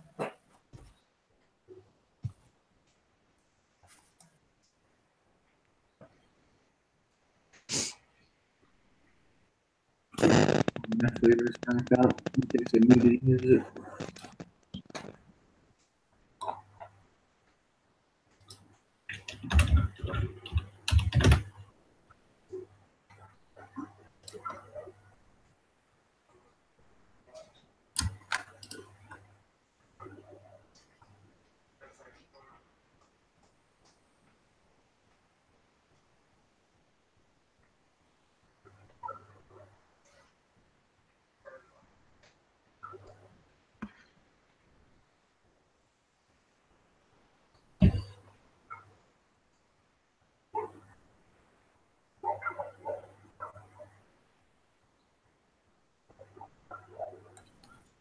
So, first impressions of Strahd. Seems like a really stand-up guy. He's great. He gave Dovin some wine. We're all gonna die.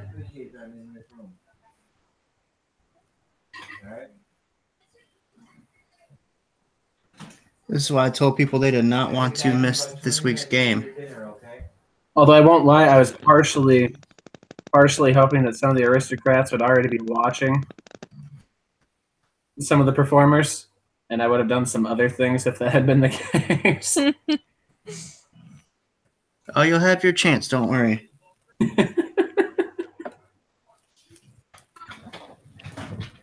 need to figure out how to get a way to get that like Z embossed into some armor or something. By the way, Strahd definitely would have took note of that golden Z.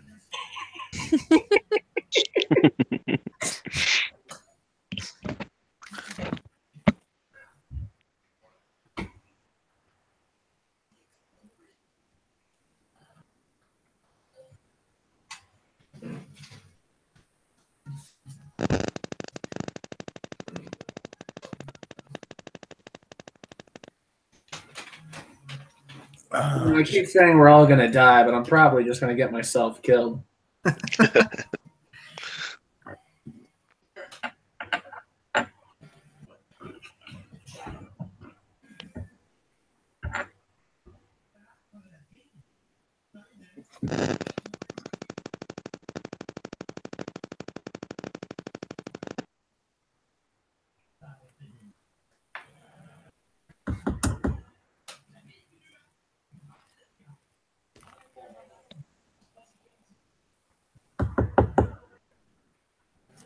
Who's knocking?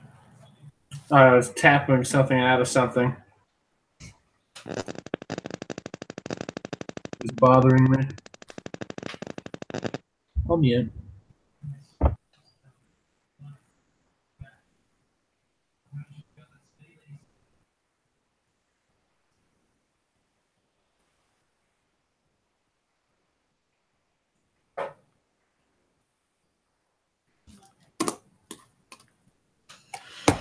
Okay, I guess we can jump right back into it, yeah?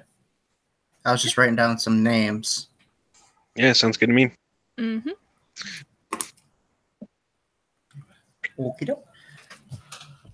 So, the hours pass by. How long would Millie be juggling? Like until dinner? Would she try to be part of the entertainment?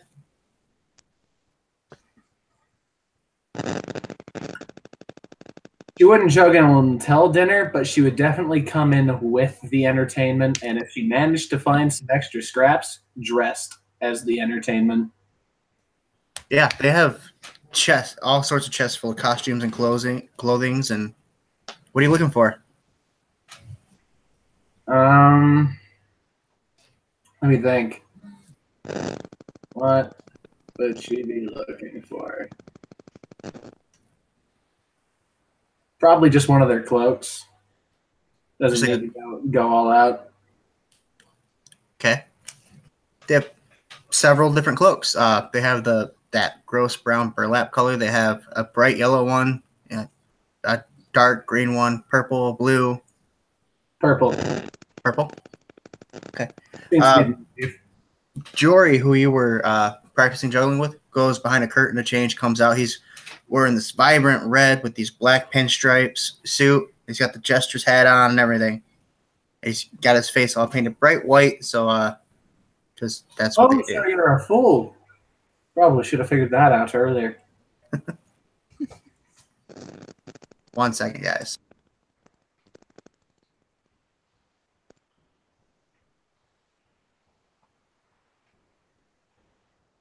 Sorry, my dad's going out for dinner.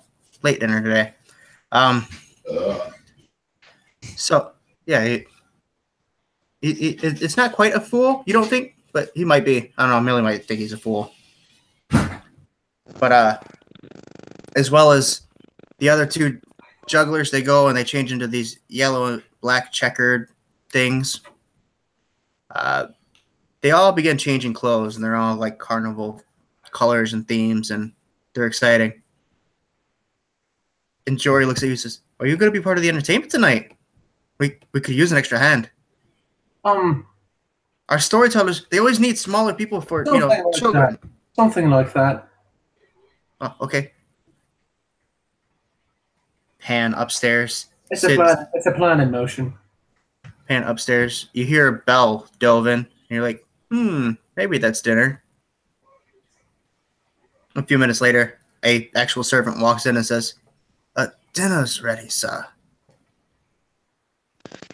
No one's going to get right up and go follow him or ask where. He'll say, all excited. He'll say, "Right this way," and then he walks over to Sana's door and he knocks and tells her the same thing, and she comes and follows you guys go down for dinner. As you're going down the stairs, another servant's walking up the stairs and straight down the hallway. And he probably so Sid, there's the bottom floor, and then there's 6 more of those like ring all the way around the building racks. Where are you? Sid's probably like at the top, kind of precariously trying to grab one of the highest books, just because she saw like a weird title that caught her eye. So she's like just teetering on the brink of like falling to her death. Like she's standing like on the railing trying to lean up because there's no ladder up here. Yeah, pretty much. Because they're horrible designers here. Yeah. You're like lean across. Okay. So this guy walks in and he's looking around. He doesn't see you. He looks up. He doesn't see you anywhere on the rack because you're too far up. He doesn't quite notice your feet or anything. So he goes, turns over, and he runs up the stairs, and he's looking around, and he can't find you as he's walking around the ring, and he's getting more and more frantic as he finally finds you. And then he finds you as you're like leaning. I'm just like hanging on by my hands now, and just like. He goes, "Madam, what are you doing?" Oh, I'm sorry. I think I'm stuck. Just forgive my brashness, but. And he comes over and like grabs you, and he lifts you like over the railing because somehow you managed to get there because you're Sid. Yeah. And brings you. He says, "Pardon, we're not supposed to touch any of the guests, but I don't think Lord Zarevich would like you falling to your death. You seem to be a very special guest to him tonight." Yeah. Well, thanks for saving my life. And he's like, "I shouldn't have said that." But dinner is ready. It seems we're going to be late as we have to walk all the way back down. He looks over the railing, and he's so disappointed he's going to walk back all the way down the stairs. Sid looks a little embarrassed. So you did manage to pull the book out. What's the name of the book? Let's say it was about gnolls. It was like an anthology of like gnoll subspecies, because like once he was talking about gnolls, she's like, "Ooh, I haven't read about gnolls in a while." Nice. Okay. So yeah. So you got the chronicalization of gnoll subspecies. Sure. Sounds good. She tucks that away into her satchel for later. Written by Strahd von Zarovich. Oh, really? That's funny. Okay. Autographed by Strahd von Zarovich. Oh, wow. First edition. First edition mint mint condition collectors. You know, It's a good find. this is for a good mint. You know, Yeah. I forgot this can was full. Almost knocked it all over all my new books. That would have been very bad. So yeah, are you reading the book as you're walking down the stairs, or are you being careful as you walk down 6, 7 flights of stairs? She's being careful now. Her legs are a little wobbly, so she's kind of like hanging on to this guy who is obviously very uncomfortable. But yeah, he's very uncomfortable by all the touching. Yeah. Okay, and he's very cold to the touch. Okay, she figures he's probably a vampire, but You assume still... you guys would probably assume that most people that work here are vampires for their own safety. Yeah.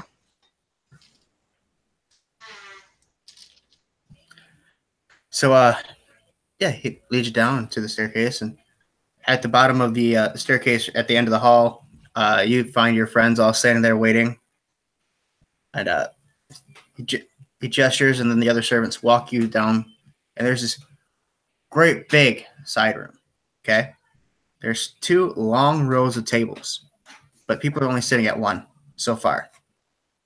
But the room is packed full. There are dozens of people here. You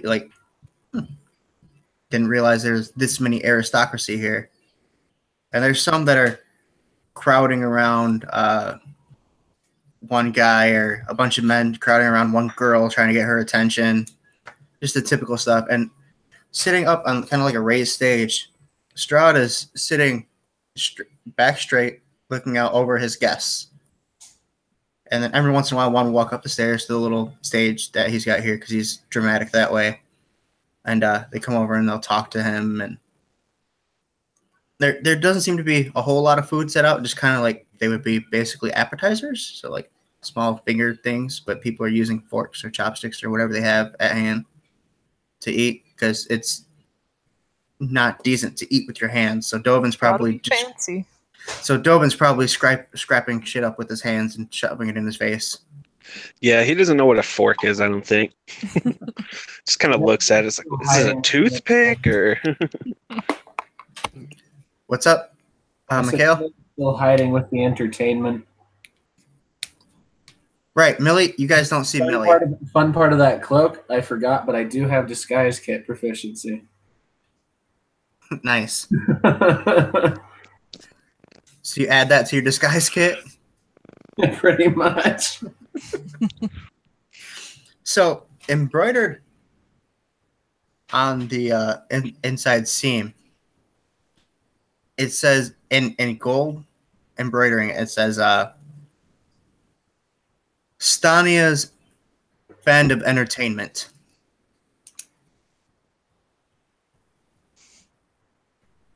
Where's my notebook? And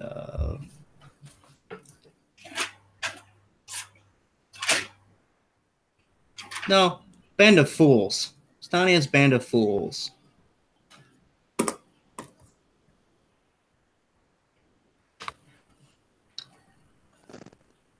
So, as you guys arrive, Strahd will stand up. He says, "The guests of honor are here tonight. The guests of honor are finally here." When he says that, he looks over and nods at another servant in the back corner, and you see like a door opens up, like out of this, like a whole panel of the wall, like swings open like a door, and up comes 2 people in bright yellow and black clothing, and they're juggling as they walk through the stairs, and then got 2 guys like roll out on the floor and blow fire up. 2 ladies come running out, climb up the tapestry of the wall, and begin swinging and doing these big, dramatic, awesome acrobatic type deals. We should have gone to work with them since I'm already an acrobat. You can if you want to. But no, I'm hiding in them so I can sneak by and grab some shit out of pockets while they're paying attention to the to the performance, and then I'll take my seat. A man with blonde hair walks out, and he's got like a deck of cards, and he's shooting them back and forth, and he does like all sorts of cool things. And he walks up, and he like starts having aristocracy members pick cards, and he does all the basic close-up magic type deal. You see a man in a black suit with black red suit, black pinstripes walk up, and behind them, a very short person in a purple cloak. You think might be a child. What do you say you did? I was trying to come in with them in such a way that I could just kind of like, if there were a noble towards the end or something, just kind of grab their thing as I went. Yeah. So when you walk in from your angle, immediately to the left, there's a long table with people sitting at it, and there's people standing up, crowding around each other. Directly in front of you would be where Strahd is up on the stage. So you could easily just sneak around them, grab something, and find a seat, or find your friends if you prefer.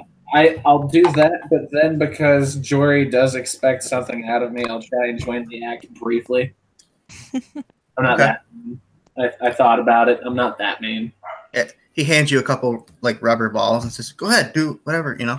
And like as you juggle, do I need to roll to try and pickpocket someone, or? Well, there's a couple of them hand you a couple of like silver coins, but if you want it for free, if you want to pickpocket someone, you got to roll for sleight of hand. Yeah, I'm gonna. I feel like Millie would be surprised of people just giving her money. That's great. That's an 8 + 5 for 13. Yeah, that's fine. They're airheads. They're aristocracy.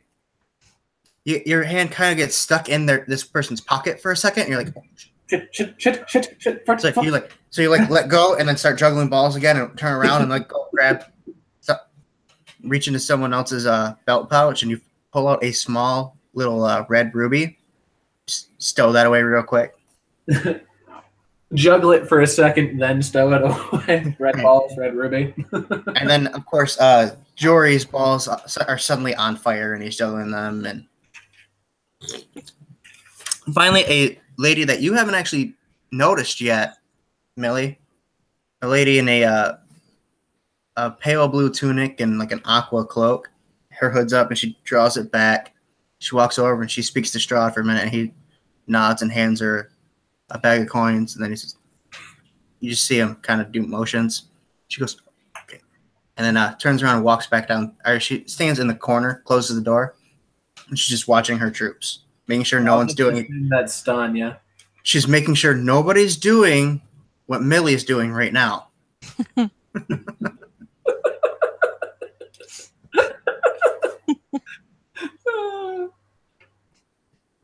No stowaways. She's used to stowaways. She just makes sure no one's thieving.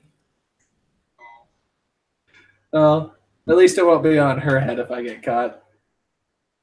Right. So what do the rest of you do as all this chaos is going on? The other two of you. I would assume Dovin is just getting really into it. He enjoys all the, juggling, fire, and all that. It's probably been really loud, kind of. If any whoever's sitting next to him, he's kind of putting an arm around, rocking, just being really noisy and messy. And most people are quite weary of you, but there's two or three gentlemen that they're drunk enough to be like, hey, if he's here, Strahd says he's okay. Let's talk to this guy, see what his deal is. I'm just basically BSing with people. It's just really obnoxious, I guess you would say. You're getting really comfortable with this one guy. He tells you his name is Darian, and he's like, write things down. He's this weird. He's that weird guy in the bar. He's like, I haven't known you for very long, but I think you're my best friend now. And he like grabs a bottle of wine and starts pouring it for you. Same, agreed. Blood brothers, got you. More. He goes, yeah, and then he grabs a knife and he cuts himself. And he goes, yeah. I just kind of look at him and, Which does catch the attention of basically every servant in the room. Of course it would. Yeah. It's fun. Yeah. What about Sid? This is absolute chaos. Kinda. So There's quieter parts. There's the more dignified group, and then there's Dovin's group, and then there's Millie, who came out with the entertainment for some reason. So Sid is definitely keeping her distance from Dovin because she's kind of embarrassed about how he's acting. That is perfectly understandable. Yeah. So she's just kind of like moving through the crowds and trying to see if she can pick out this like werewolf leader guy, or like just see if she can like overhear anything about werewolves, because she's like definitely has that on her mind. So you're looking around, and you really can't tell who might be the werewolf, honestly. These are all very human seeming. But Strahd has seemed to be an upstanding man so far, and he told me that he'd be there, and he says you guys are the last to arrive, so you must be around somewhere. Yeah, so she's just like taking it all in and, looking around and trying to take stock of who's a vampire, if she can tell, and who's human and that kind of stuff. You can tell that the servants all seem very that pale blue color of death. You can't quite tell if they're Barovian or if they're vampires, but they're definitely one of the two. All the entertainer people have come in, and they seem to be very tan, and they're all dressed in very colorful clothes. And Millie, even when they weren't in the costumes, they were in very colorful clothes. You assume these people might be Vistani. They seem to be a more cheerful group. What's that? Said damn peacocks. Right. So after a little bit, a woman notices you just kind of standing there looking around, like the wallflower Sid is. Mm-hmm. And so a lady walks over to you. She's got this big blonde wig on and a pale pink dress, and she says, "My dear, did they not give you something to change into?"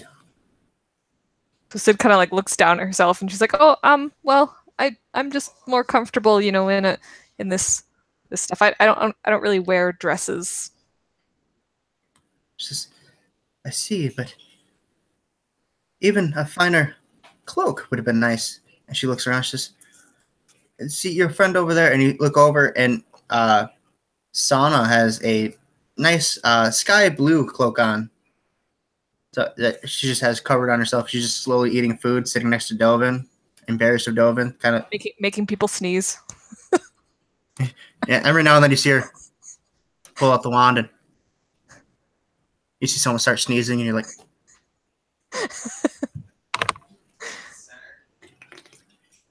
I feel like Matt could have had a lot of fun with this scene. Yeah, I think so. Make Strahd start sneezing out of nowhere. Yeah.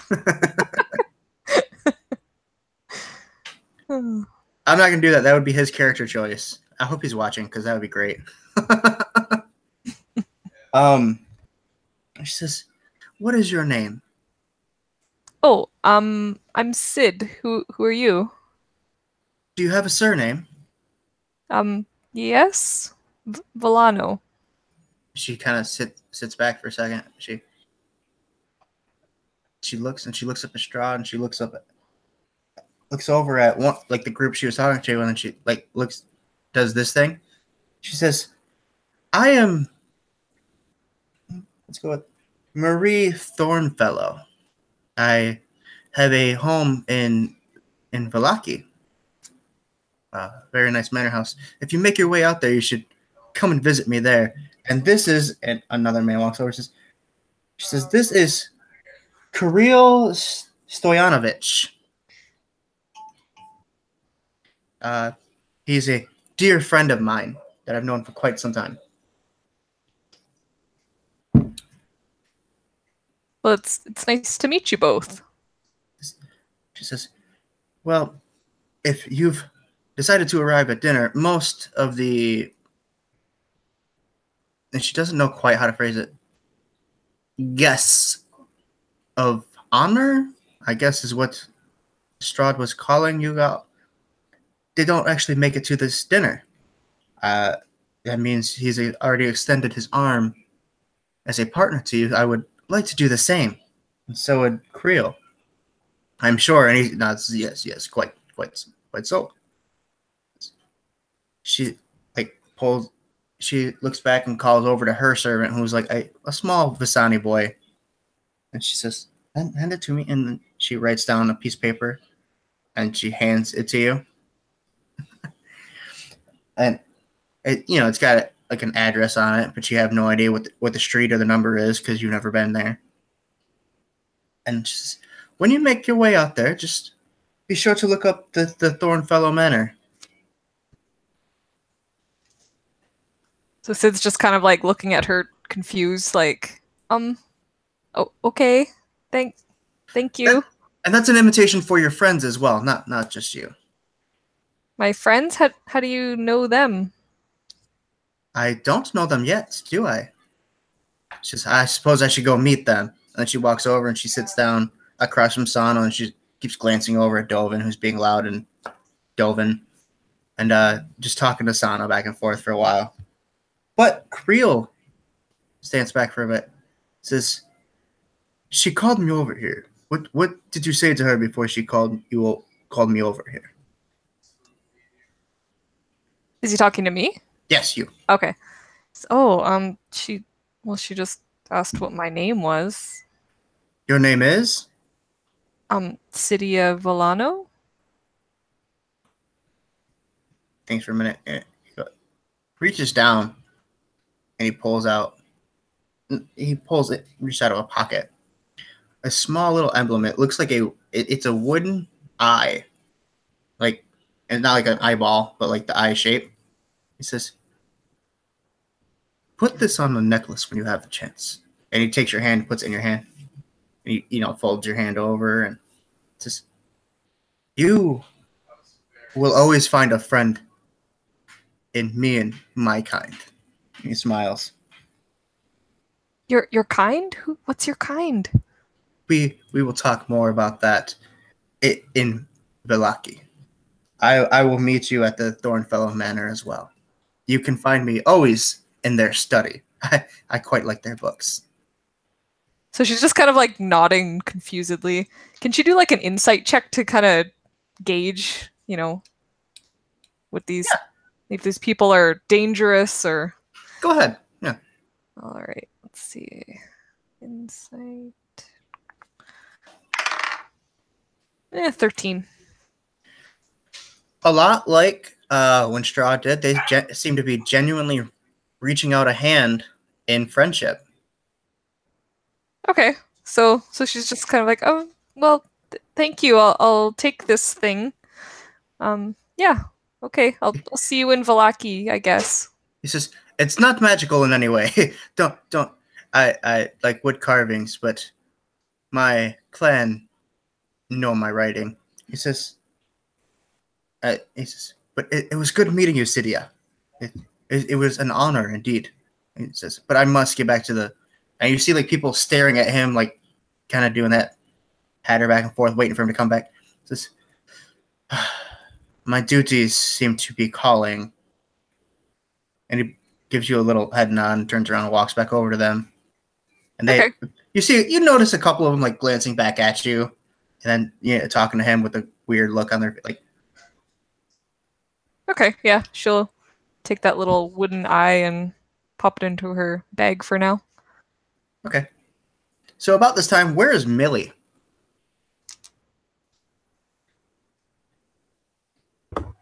At this point, Millie has given up on being part of the performance. She juggled for a minute. She hopped in with the acrobats for a minute, and she has wheedled her way to an open seat away from the mess that is Dovin.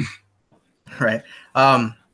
Yeah, and your and time it's just kind of trying to eat quietly without drawing any attention now that she has pulled off her goal for the night.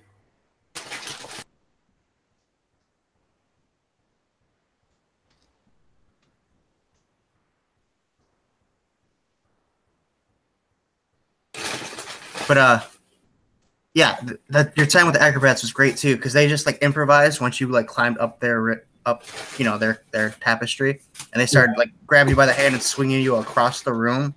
Oh, and I'm nice and light too. They must love that. So you were flying, and then like one would be hanging upside down and catch you by the legs, and you'd do like a front flip and then land on their little bar. Not even sure how you got there. They seem to be very proficient in doing this though, for people your size. So that was a lot of fun. Really enjoyed that thoroughly. Let's see. Dovin's having fun with Darian. Cydia, Matt, Marie, and Creel. So you're sitting away from Dovin, you said? Yes. Okay. So, That is a mess I don't want to get into. a guy sits next to you at the table, and he looks straight down at you. And you kind of notice he seems to be sitting lower than everybody else did. As in, like, he seems shorter than everyone else. Not super short, but he says, "You're a small one too, aren't you?" What do you mean by that? It's just rude to introduce yourself that way. He says, take no offense. And then he sticks his hand out and says, "My name is Soren Hammerfell." Millie kind of shakes it awkwardly, like, who the hell are you? He says, shorter races intrigue me. You see, I am descendant from dwarfs, hence the name Hammerfell. See there? Sure. And then he just carries on. There used to be an iron mine not too far from here. In fact, I think it might even be below the castle here, Ravenloft. Iron like this, pull out the Z and kind of like clink on it. No, that appears to be gold. I don't think that's gold. I think parts of it's gold, the cover. Like part of the plate flakes off. Oh, under there. Yeah, okay. Yeah. So where are you from? What parts are you from? I've never seen one of your kind here. Are you a child or are you fully grown? I don't understand. I'm grown. I'll try not to get irritated by that. I'm from very not here. Nowhere near here. Not here. He notices the emblem on the cloak you're wearing. He says, "So how much do I have to pay you to tell me your story?" Oh, the story then. What kind of story are you looking for? Tell me. I have never known outside of Barovia, and they tell me you've been outside of Barovia. So just tell me about it. And then he like starts handing you gold. And at like 5 gold, he's like, "Is that enough?" "No." "Okay." And then he pulls out like 5 more gold and he hands it to you. "Is that enough?" That'll do. That'll do. That's perfect. Perfect. All right. Wonderful. Gather round. Let me tell you of a little town called Neverwinter and parts of its history. And Millie will talk about not the spell plagues, but essentially the story behind the Neverwinter Nights original game, which involved the sorcerers up to a city in the north whose name I forget, trying to take over part of the infrastructure of Neverwinter before they invaded it at the end of the game. Mm-hmm. So basically the story of the hero that took care of that, because it's a well-known tale within Neverwinter. Gotcha. It's like the hero of Neverwinter. Right. Okay. So yeah, he's just completely engrossed. And when you get done with your story, he claps and then he even hands you a couple more gold. Millie gratefully accepts it, stuffs it in the pouch next to the ruby. Altogether, he's giving you about 13 gold. And then he goes off to find someone else to hand money to. Millie's just sitting there like, eats a little piece of some appetizer or another. Good night. This has been a good night. You see him go over to the card guy and he just starts forking over more gold to the card guy. Oh, that poor guy. Damn rich kids, man. Right? He did seem kind of young. Finally, after, half hour to an hour of all this interaction, Strahd finally stands up. He says, my friends, my loyal guests, my allies, if you would please be seated." And then everybody starts sitting down. So you've already picked your spot away from Dovin, correct, Millie? Si, senor. I already said Sana's next to Dovin. Where do you sit, Sid? Sid will track down Millie and sit by her. Sid just missed all the stuff that Millie was doing. She assumed that Millie just showed up, and she's like, "Oh, hi Millie. Did you have a bite to eat? Okay, Did you find your way in okay?" Oh yeah, I just got lost for a while. Kind of flicks her eyes back and forth in a way that you've probably recognized at this point that she's been up to no good. Yeah. All right, I won't ask. It's Betty. Yep, there you go. So, when you sit down next to Millie, Kirill sits on the other side of you, and Marie sits across from you. Okay. And she just kind of gives you a little smile, and then she looks over at Strahd, who's to your right on the stage. So Sid is like, oh, and then she starts like digging through her bag and she pulls out the blueberry pie and like carefully unravels it from the bag or whatever. And she's like, oh, would anyone like some pie? Like while Strahd's speaking to everybody? Maybe. So just like in the middle of everything. Timing is not great. So everything, like it's like a pause for Strahd and you hear, would anybody like pie? It's just like immediately embarrassed. Like, Millie just kind of raises her hand. Every head in the room turns towards you, and like Millie raises her hand. Kirill looks really excited by the pie, and like 5 other people raise their hand from around the room. Someone would just go, yeah, including one of the jugglers, who like mid juggle starts like doing one-handed juggles. He's like, Sid just kind of like puts her head down and starts like slicing pieces and kind of looking at Strahd like. Strahd just gives you. He kind of blinks for a second and then just gives you a smile and like a little. As you can see, our guests are a bit strange tonight, but that's okay. We like strange. Says, your feast. And then from the panel that you've seen before and on the other side of the room, servants start walking in and like handing over your left side because that's the proper way to do it. Start putting plates down in the middle of the table. And there's all sorts of things. There's these big roast turkeys. There's rack of lamb. There's some kind of filleted goat meat, you think. There's flatbreads, there's salads, there's fruits, and it's all fresh and it's beautifully prepared. I used to make half this delicious. Father's Friend's restaurant, so it's kind of funny to hear just that list. Nice. So yeah, it's basic almost anything your heart can desire. Definitely going for the rack of lamb and anything sweet. And then he gestures towards a servant and someone brings him like a bottle of what looks like wine, but it seems to be a little thicker. And he's a vampire, so you guys know what it actually is. Maybe Millie doesn't, because Millie doesn't know a whole lot about vampires, does she? Yeah, because nobody's fucking explaining anything to me. You just keep forgetting. So when he gets brought the bottle and he sits back down. Work with Strahd, you're gonna understand why. So he just has a bottle brought to him and he sits down and he has it poured into a glass and or a goblet and he starts drinking it. Do you say anything about that, Millie? He doesn't seem to be eating any real food. Actually, yes. Because you are right next to Sid, your foremost encyclopedia on vampires. It's kind of just poke. What's he drinking and why is he not eating? Well, Millie, vampires don't eat food. They drink blood. Oh, and you couldn't have told me that before we came to dinner. Well, you were off doing something.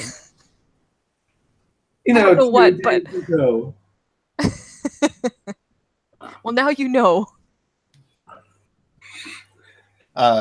Marie leans across the table. From what I hear, Millie, she was reading, so she probably wouldn't have found you anyway. And then, like, the group around you starts laughing a little, and they go back to eating. Millie glares at them, just immediately assuming they're trying to make fun of Sid. She doesn't like that. At the glare, Kirill would notice you, and he says, you don't have to give that look to everyone, little one. She's merely in good fun making a joke. Sid's face is probably bright red. Yeah, definitely. Millie does the... Because you've definitely been forced into a very social situation. Yeah. I've been in a situation like this, by the way. It's not fun. Mm-hmm. It's not. Mm-mm. It was a once a year thing when I was active in a fraternity. Yeah. During Greek week, all the sororities and fraternity big dinner. Awful. Gotta love being antisocial. This is the reason we play D&D online. Mm-hmm. So yeah, and there's just like pleasant chatter between you guys. Every once in a while, Strahd will get up from his seat and walk down. He'll lean over and talk to a few of his guests. Then he'll wave to a servant. The servant will go off and get something. Millie pays attention to whenever it's Ben or whatever the hell the guy's name was from before. Just to get a little bit of a giggle out of it. Which guy? The one from before with the chair. Whenever it's him, she kind of laughs at it. Like when Strahd sends him to go get something, specifically right. him. And he's the one that would have brought the blood to him. So he's just kind of following him around with this big jug of blood. There's like 2 gallons in this thing. It's huge. And it's a very, very decorative gold and glass jug. Millie thinks that if she wanted that, if she got a hold of that, it'd probably go for a good. She's considering it, but it's definitely not in an easy to access place right now. I mean, directly next to Strahd? Probably not. Yeah. In front of everyone. Right. You hear all sorts of crazy things. You hear people.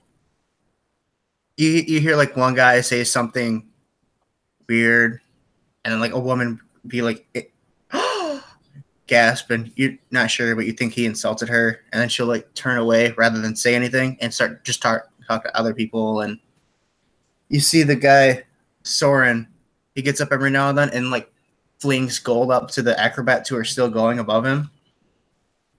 He's a money dispenser. Yeah, doing his job. And Darian and Dovin are probably thoroughly hammered by now. Yeah, I'd say we're having a drinking contest at some point. And honestly, if anyone brought any things of blood near me, Dovin probably wouldn't have noticed and taken a swig. So just throwing that out there. Yeah, there's smaller pewter jugs that have some blood in it that get brought by every once in a while. And you're like, oh look, more wine. Yeah, irony.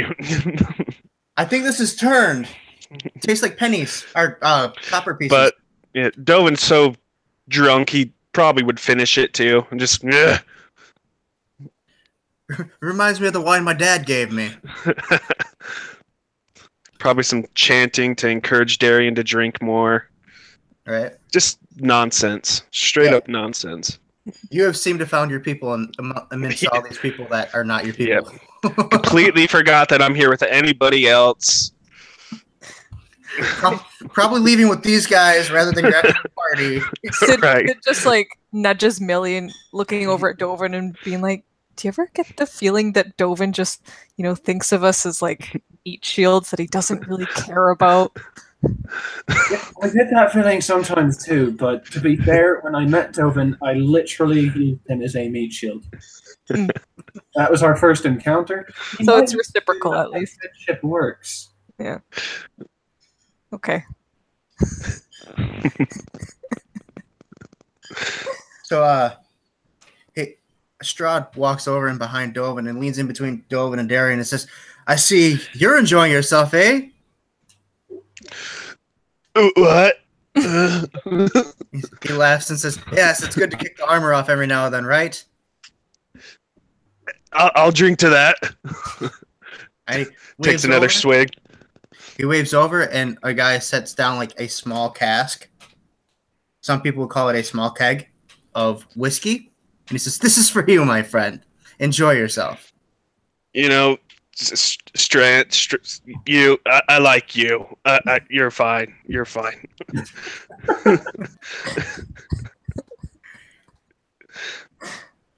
And just continues to drink, just oblivious that he even had that conversation anymore, and just drinks. If we ever need him to die for us, we just have to be like, hey, we got some whiskey for you at home. Kill that dragon. You just got to take that full level 7 fireball by yourself. Man, Dovin would do it like a champ. Got some booze out of it? Hell yeah, I'm more flammable now. That'll show him. Strahd says something to Sana for a minute, and then he hands her a book, a black leather-bound book. And then he nods and she takes it. So don't let me forget to tell Matt that I gave him a book. Just got another subscriber, Jose Santos. So thank you for that. Never got one during a stream. So he comes over. He says, oh, Cydia, I see you've already met in Creel. And I'm assuming Marie as well, and Marie would nod. She look up at him and smile pleasantly. He's across the table from you guys. So Sid just kind of nods and just like, yeah, they're very nice. Yes, well, I would expect no less from the higher ranks, the higher echelons of our aristocracy here in Barovia. These two have been very pleasant to almost everyone that's come through. Except for those ones that tried to steal from you, Creel. Do you remember that? They broke into your home. And he says, yeah, we shouldn't talk about that in such a polite company, but yes, that was vengeance was fun. Forgetting cult. He says, I can't argue much with that. I'm sure everyone's voice has changed like 5 times in this video.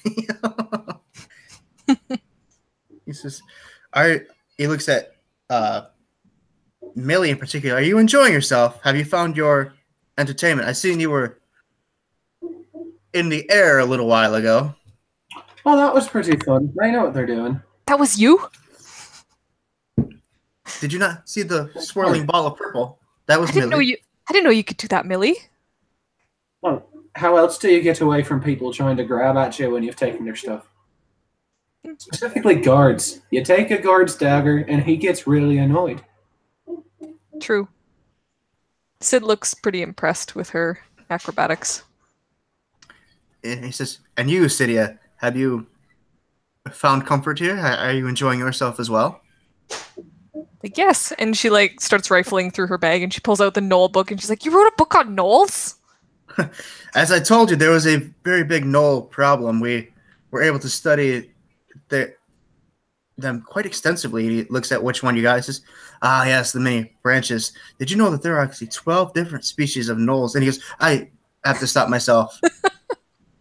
He says, is that one of the ones that I signed? Yes. Just tell you what, that is my gift to you. Really? Yes. I have many books, and I have 8 copies of that one still. Well, thank you. And Marie says, I think I have that one in my library too.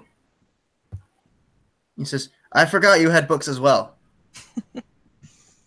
Sid looks pretty happy about that. She says, yeah, mine's magically enchanted to be protected from fire and water damage, and you know all that. He goes, oh, yes, right. And he looks over at your books if you're worried about fire and water every time you pick it up. he looks over at Creel and says, at about 30 minutes. And then Creel nods, and then Strahd walks off again. And he's, talking to all his guests individually.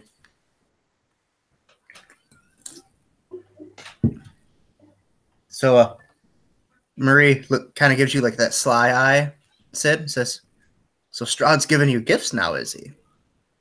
Well, I guess. I mean, is that a gift? Is that a bad thing? Not at all. It's always good to have favor with the lord of the land. It certainly is Strahd. So you think he's like a good guy?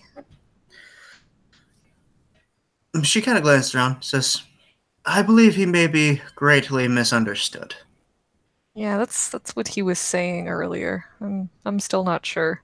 I will not deny that he has had a dark past. But in the last century or so, he seems to be trying to make friends more than slay enemies on a whim. Okay, so century? Hold on. How old are you? I myself am only... Well, you shouldn't ask a woman's age. But you already did. That's a good point. I've seen 58 summers. Does she look about that age? She looks well-aged. Okay. You can tell she's got the smile lines and the crow's feet. But okay, so a Hollywood 58. Yeah, Hollywood 58. Okay. Like, she doesn't age as well as Jennifer Aniston, but getting close to it, That's actually who I was going to point out, but I was like, she's not 58 yet. She's like 52. Yeah. I couldn't think of anyone at 58. So So Sid's gonna kind of lean in and be like, "So, Marie, how long have you known him?" I assume since I was a baby. My family, the Thornfellows. Yeah, I got the name right. The Thornfellows have been aristocracy here for quite some time. You see, my great so on and so forth grandfather, not child,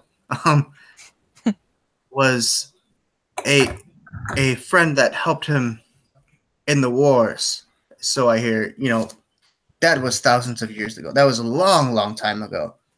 But apparently he helped save Strahd's life in a battle at one point. And his brothers twice as a cleric of the faith. So Really? yeah, my ancestor was visiting Strahd when the event happened, when Barovia became what it is today. So from then on, we've been in the higher ranks. There used to be many more houses, but some have turned on Strahd over the years, or over the centuries, and it was never met well. Strahd is still standing. Their houses have disappeared. Fascinating. There's a great section in Strahd's library about the history of Barovia. You really should read it sometime. Oh yes, I plan to. I'm gonna adjust the chair. Yeah. But you seem to have struck his favor already. That's very good. He must. It's not often he takes such a liking to people. Well, how many people can you talk to about gnolls, right? That's a good point. He does like discussing the gnolls, particularly how to kill them. Yeah, they're nasty little buggers. But I understand. And It's the same way as you kill most things. stick him with the pointy end. Yeah. Yes. Krill says that like at the same time as Millie does. Millie just gives him a high five. Like over Sid's head. Yes. Or, like behind Sid's back, really. You can't reach over Sid's head. Because over would be difficult. Over would be very difficult. You'd have to like stand up in the chair. Which I feel like is a Millie thing to do. I feel like you would stand yeah, so maybe over the head. Maybe over the head. Yeah, Sid will duck down. Yeah, you just hear over your head.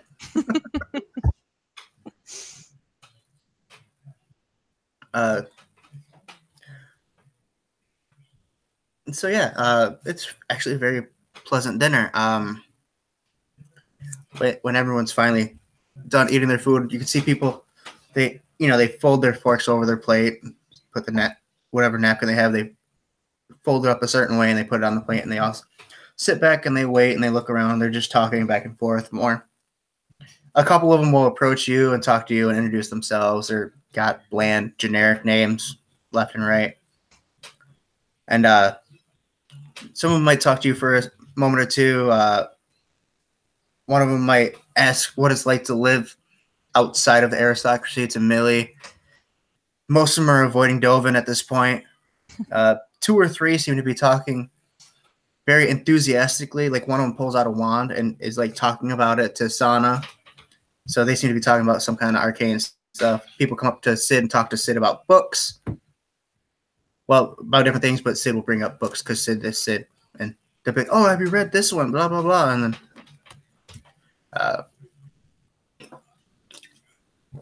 the night drags on and on and on. And about 30 to 45 minutes later, Strahd walks back up onto his little stage. And he says,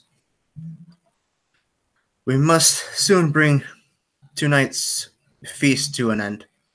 Says, but of course, first dessert, and then plates like start getting cleared off, and like people bring in like this bread with honey coated over it, and more different kinds of fruits and just sweet things, pies, cakes,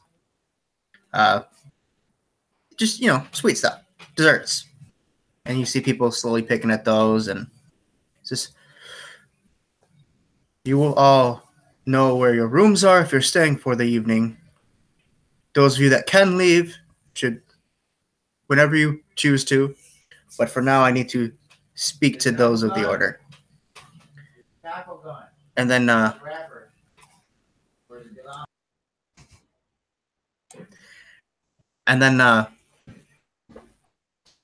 he walks in between the rows and walks out. And several people from the other table across from you stand up, head that way. Kirill stands up. Maria stands up. And they both head out and follow him. And Maria gives you a wink as she's walking out. And they just kind of leave the room. When they're a couple of feet away, I'm going to whisper to Sid, should I try to follow them? Kirill probably overhears you and goes, "No, don't follow us. It's not a good idea." Well, don't be that way. You're no fun. That just makes us want to follow you more. Very much so. Says, "Look, you're a guest of honor, but this is kind of for the high-ranking people, aristocracy. If you're found there, it's bad. It's happened before a couple times. I've never seen Strahd so angry." That's fair. Just let him be the gracious host he likes to be. Stay our night and leave tomorrow. We will meet you in Vallaki. And he turns around and walks away. So, as the night drags on, we'll start with Dovin. How drunk do you want to get?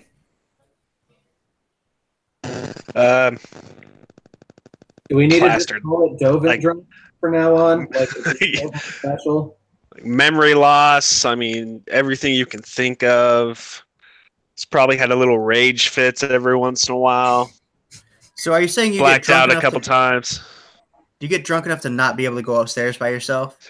Yeah, I would assume that he would probably try to find that guy that can, do the teleporting in drunk language. Just like, up there, now. Put me in the dirt and then put me in my bed. Yeah, once basically. People hear that, two servants run up to you, and they are ridiculously strong for being as small and frail looking as they look. And they both pick you up, and they're cold to the touch, but you wouldn't notice because you're burning hot from all the alcohol. And Dolan's gonna yell for Millie. Hey, Millie, look! They're so small. I'm sure this is going to be a wonderful memory. They begin walking, and then one of them looks over and says, don't forget his cask. And a third one runs and grabs your cask of whiskey. And he picks it up, and he looks at it he looks at you and shakes it. And follows you with it. By the way, it's an empty cask now. But he's not forgetting it. So they carry Dovin up to his room.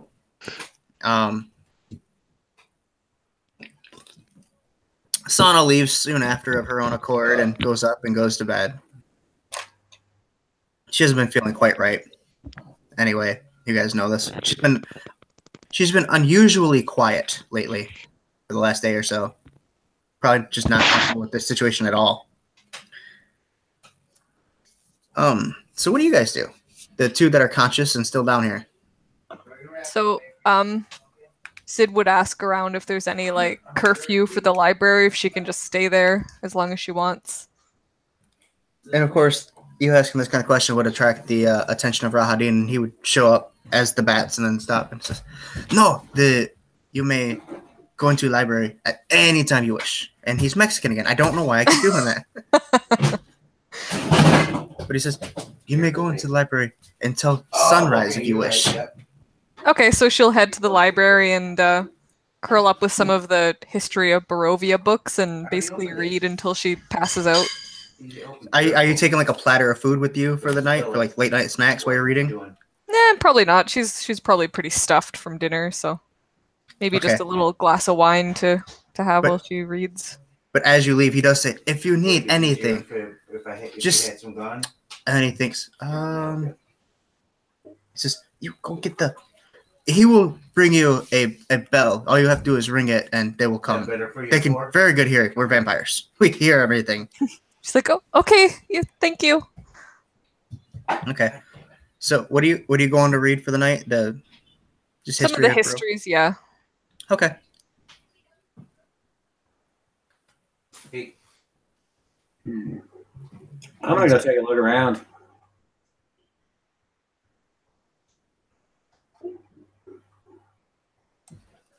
So okay, where particularly do you want to look around? There's all sorts of things. There's some kind of chapel. You remember seeing that? It's kind of smashed up. Doesn't interest me much. What's that? So that doesn't interest Millie much. Okay. Like, she figures that the gods are probably there, but she's not exactly like, oh boy, I'm gonna go pray. Right. There's a library where Sid is. What else is there? Hold on, let me find the page again. If you walk around long enough, you could probably find the kitchen where there's a few guys still in there working. There's a bunch of people cleaning. You find an old wine cellar with lots of wine. You already know about the dining hall. There's a huge ballroom. When you go into the ballroom, it seems like it was set for a party. But it looks like the party never actually happened because there is a thick layer of dirt and dust on top of all the tables. The large central table against the back room. That one garners some exploration. That one sounds interesting. Yeah, so you look around and there's silverware set. Fine, actual silverware. Yeah, that probably gets pocketed. The knife, if it's part of the silverware, like if there's a little steak knife, that gets pocketed in the same place she keeps her daggers. Yeah, every table has like 12 place settings. Like this big ring around the room. Oh dear. Yeah, they're gone. Everywhere. There might be a weight issue here.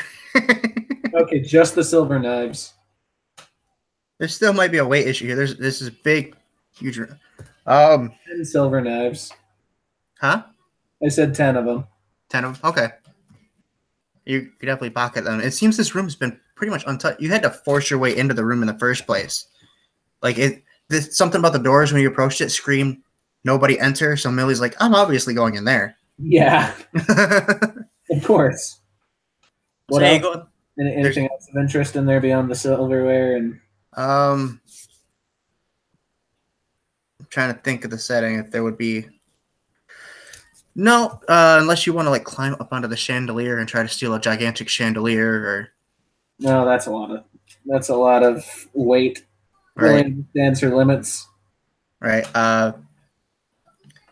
There's candelabras. There's the candlestick holders, all that on each table. There's a lot of neat things. Like Millie would probably think they're neat, but not really worth anything to her.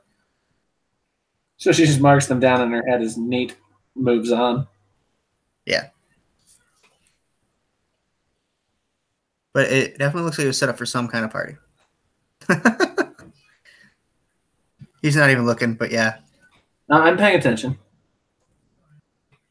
In chat? I'm always doing something with my hands.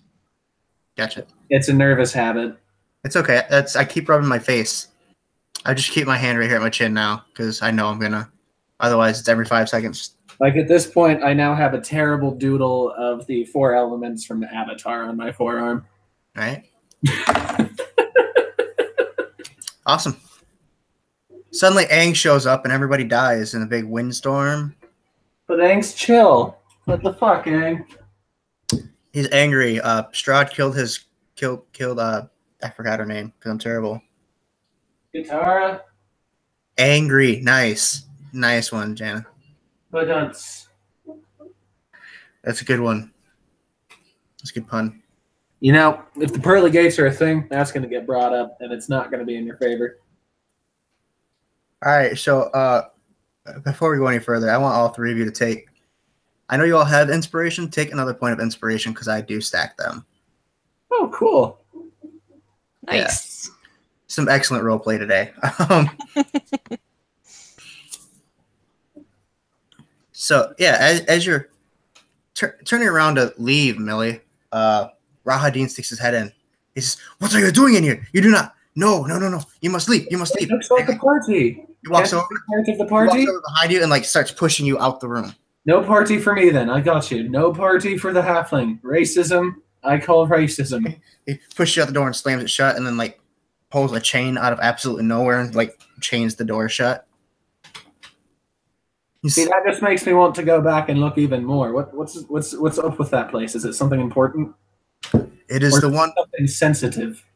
It's only something my Lord Strahd's most inner circle are allowed to know about. So both important and sensitive. See, Or- you're hitting buttons, Rahadin. And he's quiet for a minute. He says, "Or those that are willing to read very extensively." Read very extensively. Well, it depends on the subject. I found dragons are actually pretty entertaining to read about. Burn the village, burn the hero, fly away. You know, real stories don't usually have happy endings. So I kind of like those. Right. So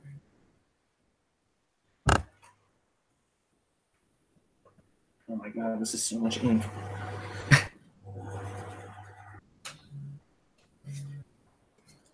I forgot to look up a name because I'm all dumb. But a while later, what do you do after that? Actually, what do you do after that interaction, Millie? I'm going to go back to my room and climb up the bookshelf looking for titles that Sid might be interested in, and then I pack them away. In your room? Yes. Like, Okay. it's like, that sounds super boring for me. She'll like this. You find one book with a weird ass title that starts with an N and has a bunch of letters and ends with a U. There's a This doesn't creepy even look like language. guy like hunched over, silhouette on the cover. Nosferatu. That's kind of what I was getting at. I was about to say the author, the front name's rubbed out, but the last one says Stoker.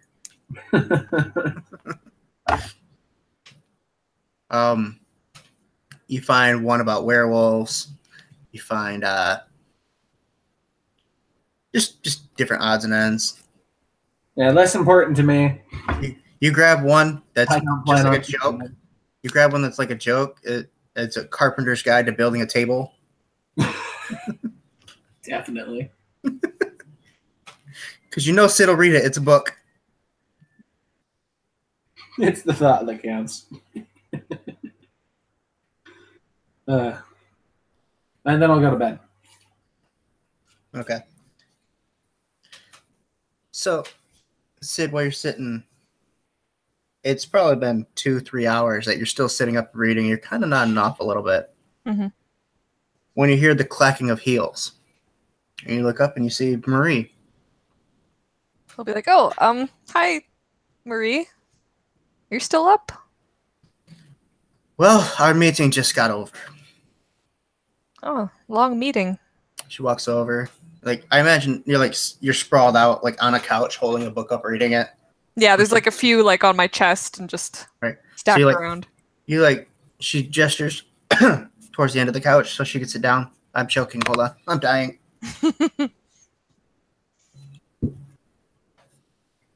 And she, as you swing your feet down, she says, Cydia, I understand that Strahd has been sent out to find your parents. Yeah, he mentioned that. He's sent his underlings to. Well, they've already come back with some interesting news. Really? Yes. What would they say? She looks kind of gloomy. Like she got that look like you don't want to tell your friend that their dog died while you were babysitting it kind of look.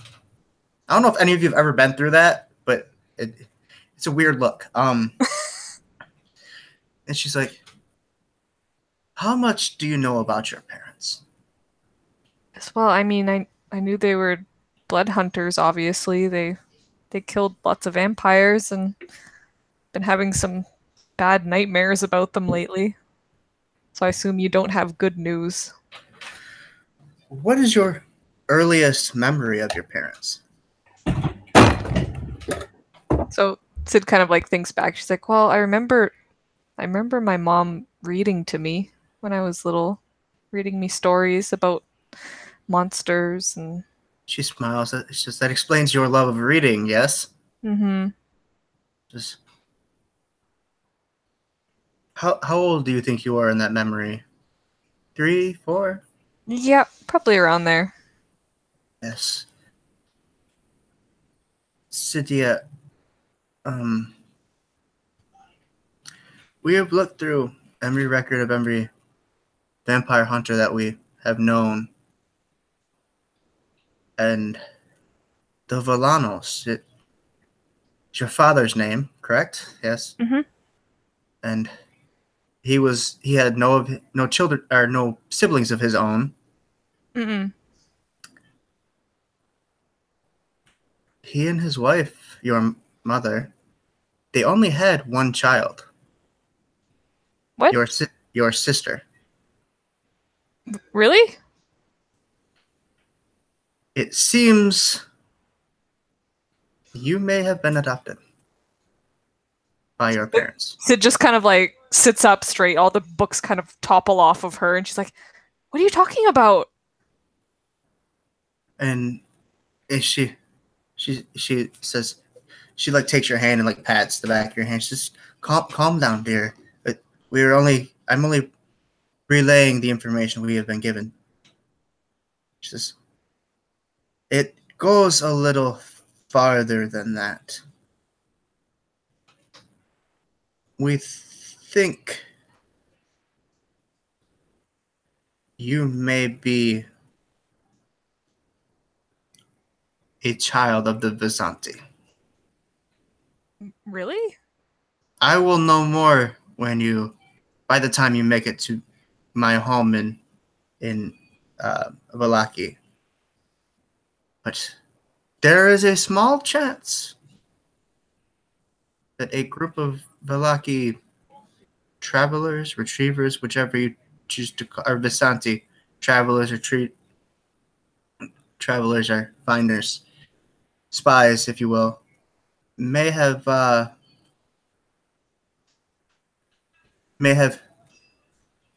consummated a child while they were out looking. And we believe that may be you. It doesn't happen often, but it happens. So how did I end up with my parents? I could not begin to understand. As I said, we're still gathering information. So Sid's just kind of like blinking and just still a little groggy and confused, and I this is all very, very confusing. And she'll like pull you back on the couch and like lean you over under her shoulder, kind of thing. Like even if you're not trying to lay your head on her shoulder, she's like forcing your head on. She's very like motherly. trying to comfort you, like Yeah. when your cat tries to get away when you're trying to pet it and just doesn't want any of that kind of thing. She's like stroking your hair after you finally give in. Yeah. I think Matt's watching us right now.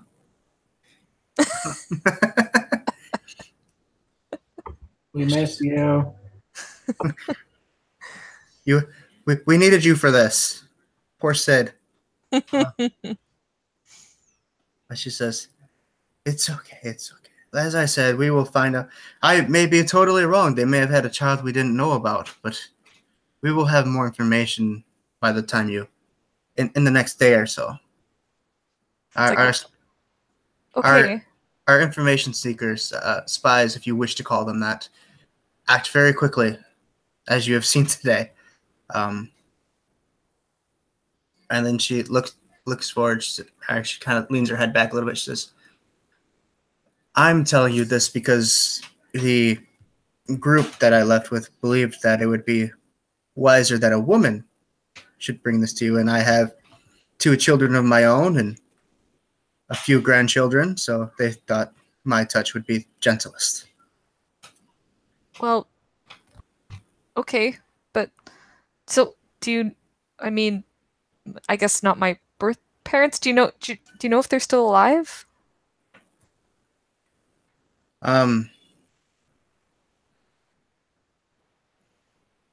At least one of them, we are certain may be alive.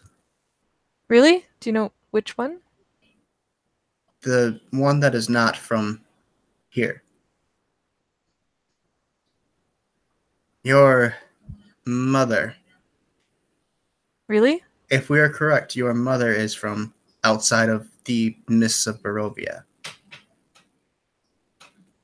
So Sid kind of looks hopeful, even though she's still like super confused about everything. She's happy to hear that her mom might be alive. She kind of says, and in a twist, the Byzanti are normally very open in their relationships, but the one that would be your father made his wife quite angry when she found out about your creation, we believe. Again, I will know for sure. I may be speaking total nonsense right now.